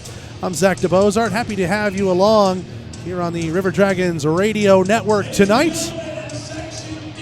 McBurney returns to his crease over to our left. The faceoff will be in the zone to our right, and then it'll be also to the right of Colgan. Williamson set to take this draw. McDonald got waived, and Lodge will come in to take it instead. Williamson won it clean, but Graham knocked it back into the scrum. Doyle holds in left point. On the backhand, moves it down the wall. Graham working the legs, gets some space. Grade fires right point, blocked in front. Watertown trying to go on a break the other way. Here's Jamayev, lost it off his stick. McDonald finds the handle. Now for Lodge, right wing circle. Lodge backdoor across, and Jamayev just couldn't get a stick to it. That backdoor play, Watertown loves to pull it. They did not find one right there. Williamson gives it over to Krupp, gains the red, shoots that one in. A stick save made by Colgan. Now he'll play it dangerously. As Williamson was crashing in, he moved it away from him. McDonald tries to settle a bouncing puck. We get a whistle and a high stick call off of McDonald, bobbling it up in the air. I don't know if I agree with that one, but either way we get a whistle. And hey, let's pause 10 seconds. Station identification on the Columbus River Dragons Radio Network.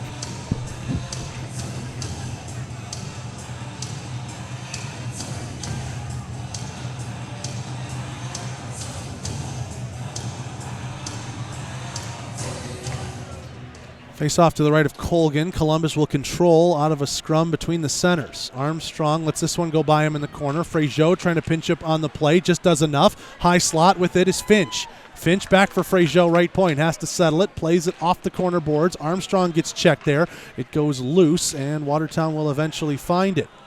Man falling down on the play, and he's underneath the puck. That's Chamelka. Looks like he's looking for a call. None's coming to him. McKechnie, 21, not 25. Now Watertown trying to move this one out. Schmidt, good pinch on the play right along the blue line. Held it in for a moment, and then Watertown will just dump it to the near side boards. Here's Frazier, right wing. He'll gain it in, dodging the check from Laporte. Behind the net, the Wolves take over. 8:36 to go here in the third. Dragons down 2. Flip pass out to center. Bersani couldn't knock it down. Now Laporte gets away from Petrantonio. Laporte with the deke on the backhand, then lost his balance, and Schmidt will happily take that one in the corner. Justin Schmidt skating this one across to the near side circle, moves it up ahead to Bersani. One touch for Doe, and they just weren't on the same page there with the angle. Bersani saw Doe coming, but Doe took more of a passive angle than an active angle towards the net. Watertown has this puck in their own end. DiCostanzo skates it ahead on the near boards. Ozelinch gets it out, but inadvertently flips his captain's stick away from him. Now Petrantonio picks it up, gets in the way of Day. Laporte a shot, save made McBurney, and he covers that one up. 7:50 to go here in the third. 3-1.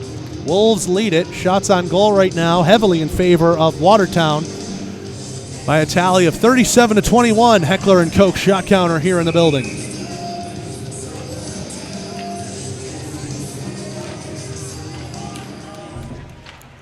Columbus wins the defensive zone draw. Ozelinch sends it out. Krupp only puts it to the red line. It's dumped back in off the stick of Taylor.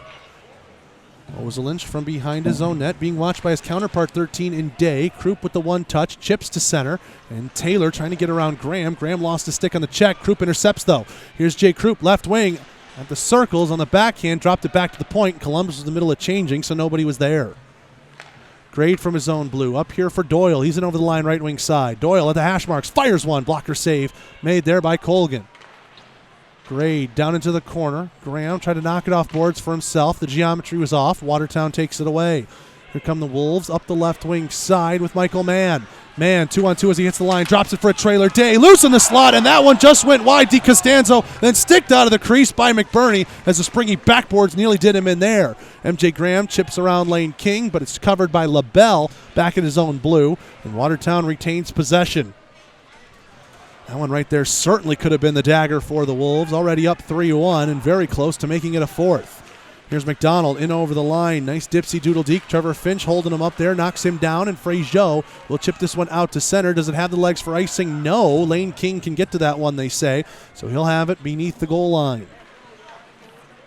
King with a long stretch pass. It's McDonald at the red line. Slows it up to Dodge Schmidt. Now here's Jamayev left wing side. He's in onside. Pass to the middle. Sticked away by McBurney. Rebound. Frazier will find it. Up ahead for Finch. Finch fighting through a pinch there on McDonald. He'll lose the puck. Watertown's got it back.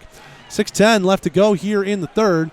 3-1, Wolves still lead it. A bouncer. That one gets by McBurney, but he was outside of his crease, so no danger in going in on the net. Meanwhile, here's Armstrong with some speed ahead, and River Dragons pressing numbers up. This is 4-on-3 as he hits the line. Armstrong from behind the net on the backhand rims this one around, and Ozelinch not there in time to cover at the right point.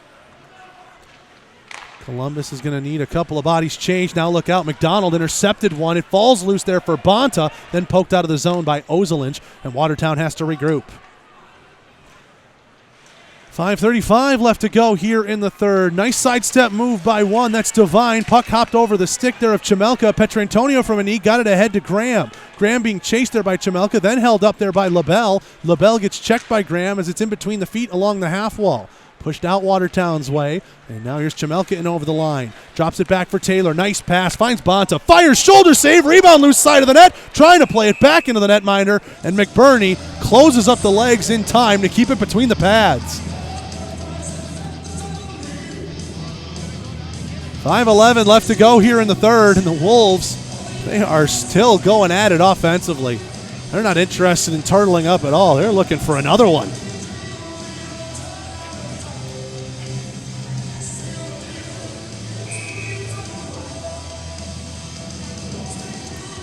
Bersani to take this draw against DiCostanzo. DiCostanzo will win it. At the left point, held in by LaBelle. Armstrong delivers a check to him. The top of the right wing circle. King shoots this one back in.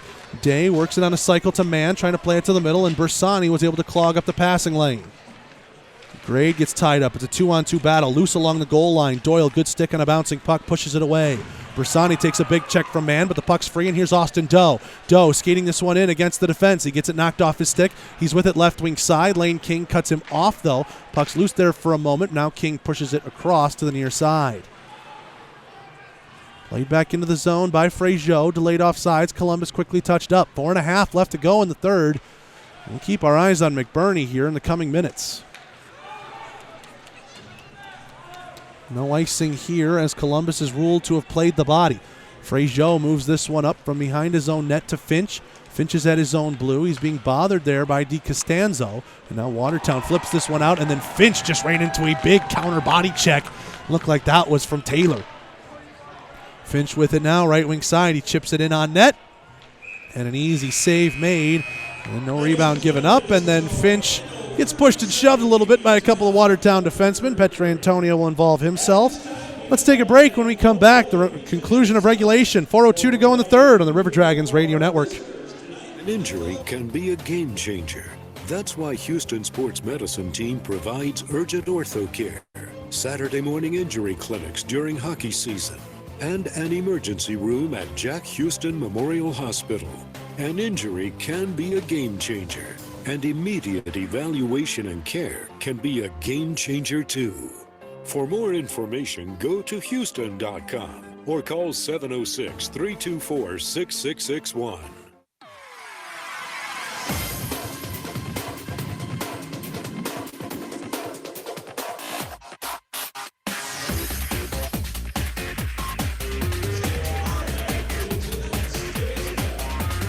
We are back here at the Watertown Municipal Ice Arena. 4:02 left to go in regulation. And the River Dragons trail 3-1 to the Watertown Wolves. Dragons had the lead at the 8:23 mark of the first with a Jake Grade goal from the right point. Since then, it's been all Watertown. First period, power play goal from Troy Taylor. Second period, Colin Chamelka. And then here in the third, a 52 seconds in goal from the captain, Justin McDonald.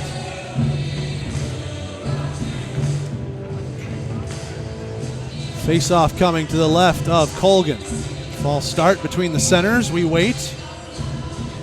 And Petrantonio is going to get waved, it looks like here. The back line's been caught. I think it's Bersani cheating in. And now the linesman realizes it was Bersani at fault, so Austin Doe is going to have to come in to take the draw.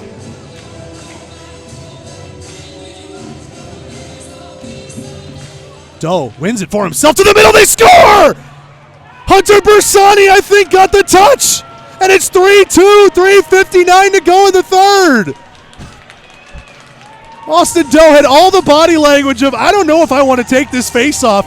Wins it for himself and pushes it to Bersani, who gets himself a goal. River Dragons have some life late. 3:59 to go here in the third.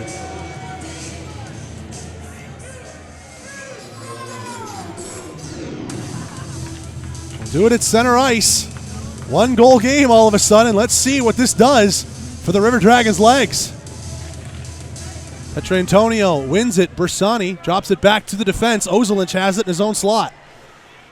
Ozelinch going to skate this one up. A pass ahead. Austin Doe trying to win the race. He will. He fires a shot. A save made by Colgan. That was a weird play. Corner board, side of the net, and was loose there. Doe was just trying to beat icing, and it fell into his pathway. A tight angle shot, and Colgan had to squeeze the shoulder. That was so close right there to a tie game. 3:46 left to go in the third.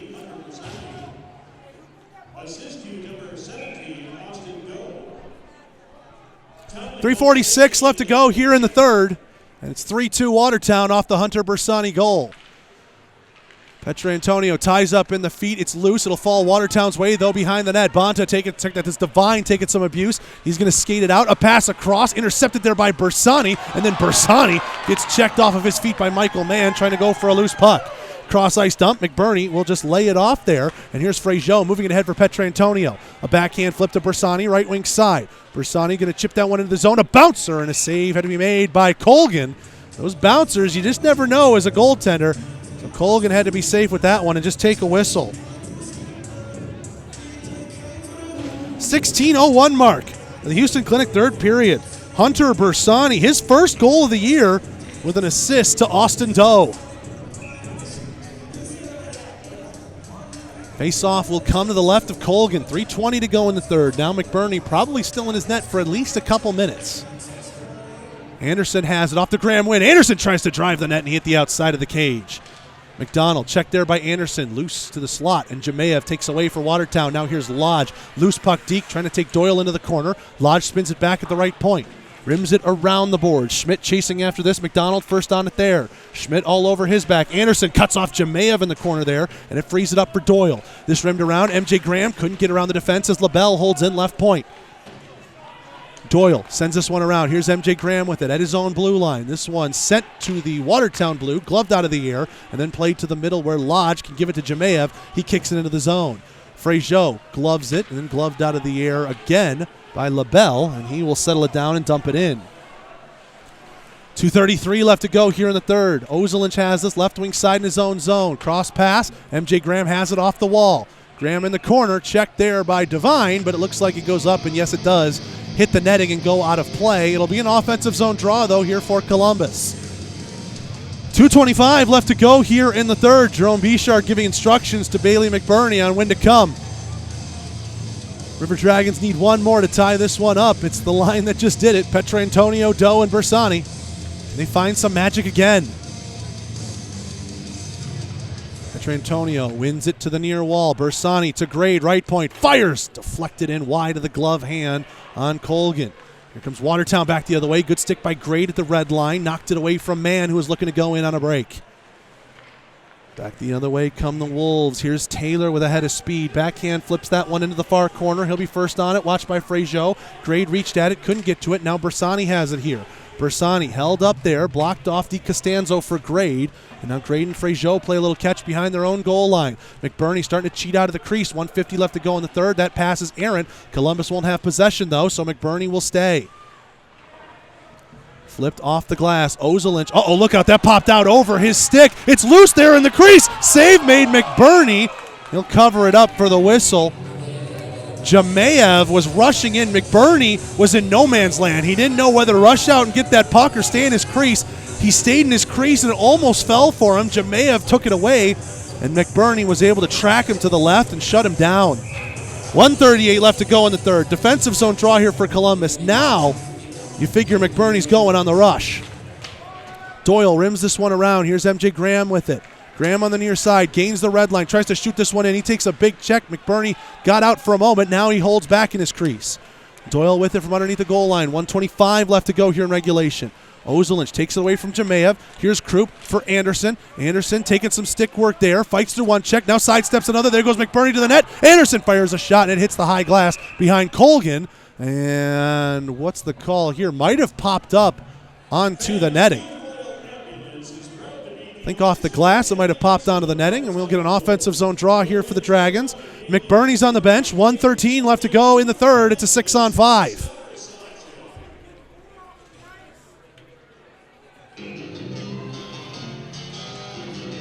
Face-off coming to the right of Colgan. Anderson to take this draw. It's tied up in the feet. Watertown's wingers will push it away. That's Devine. And now this one will go down ice. Grade can't hold in right point.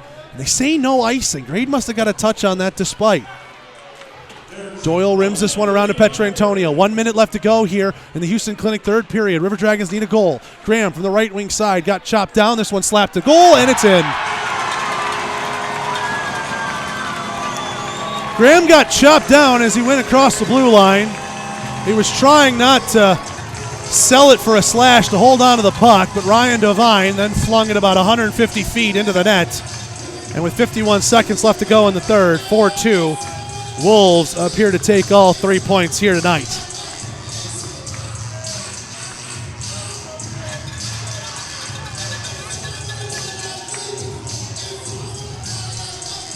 Face-off will be at center ice, and barring anything miraculous, these last 51 seconds will probably be setting up messages for tomorrow night's game.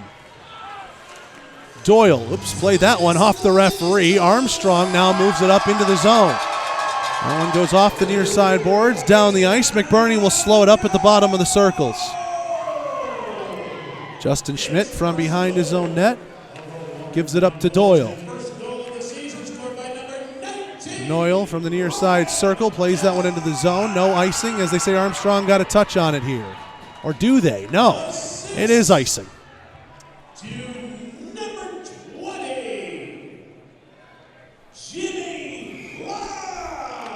Ryan Devine, his first goal of the year, empty netter. Jimmy Lodge picks up the only assist, the 1909 mark of the third period. And they do rule an error in that icing, so we'll do a center ice drop for what it's worth with 22 seconds left. Wings cheating in too much. Now the linesman drops the puck. We're back underway. Watertown has it, playing a little catch, D to D. And they're just looking to eat out the clock. Just like that. Armstrong ties up with DiCostanzo, still in the zone. Finch trying to move it left wing side, played it to the middle. Devine there on it. 5 seconds left. He takes it behind the nets. 2 seconds and 1, and that'll do it. Tough game there for the Dragons. Some positives to take away, and they had chances late, but Watertown, the empty netter to seal it. 4-2. Wolves get the win and extend their lead at the top of the FPHL standings. Both teams come out and give some head taps to their netminder.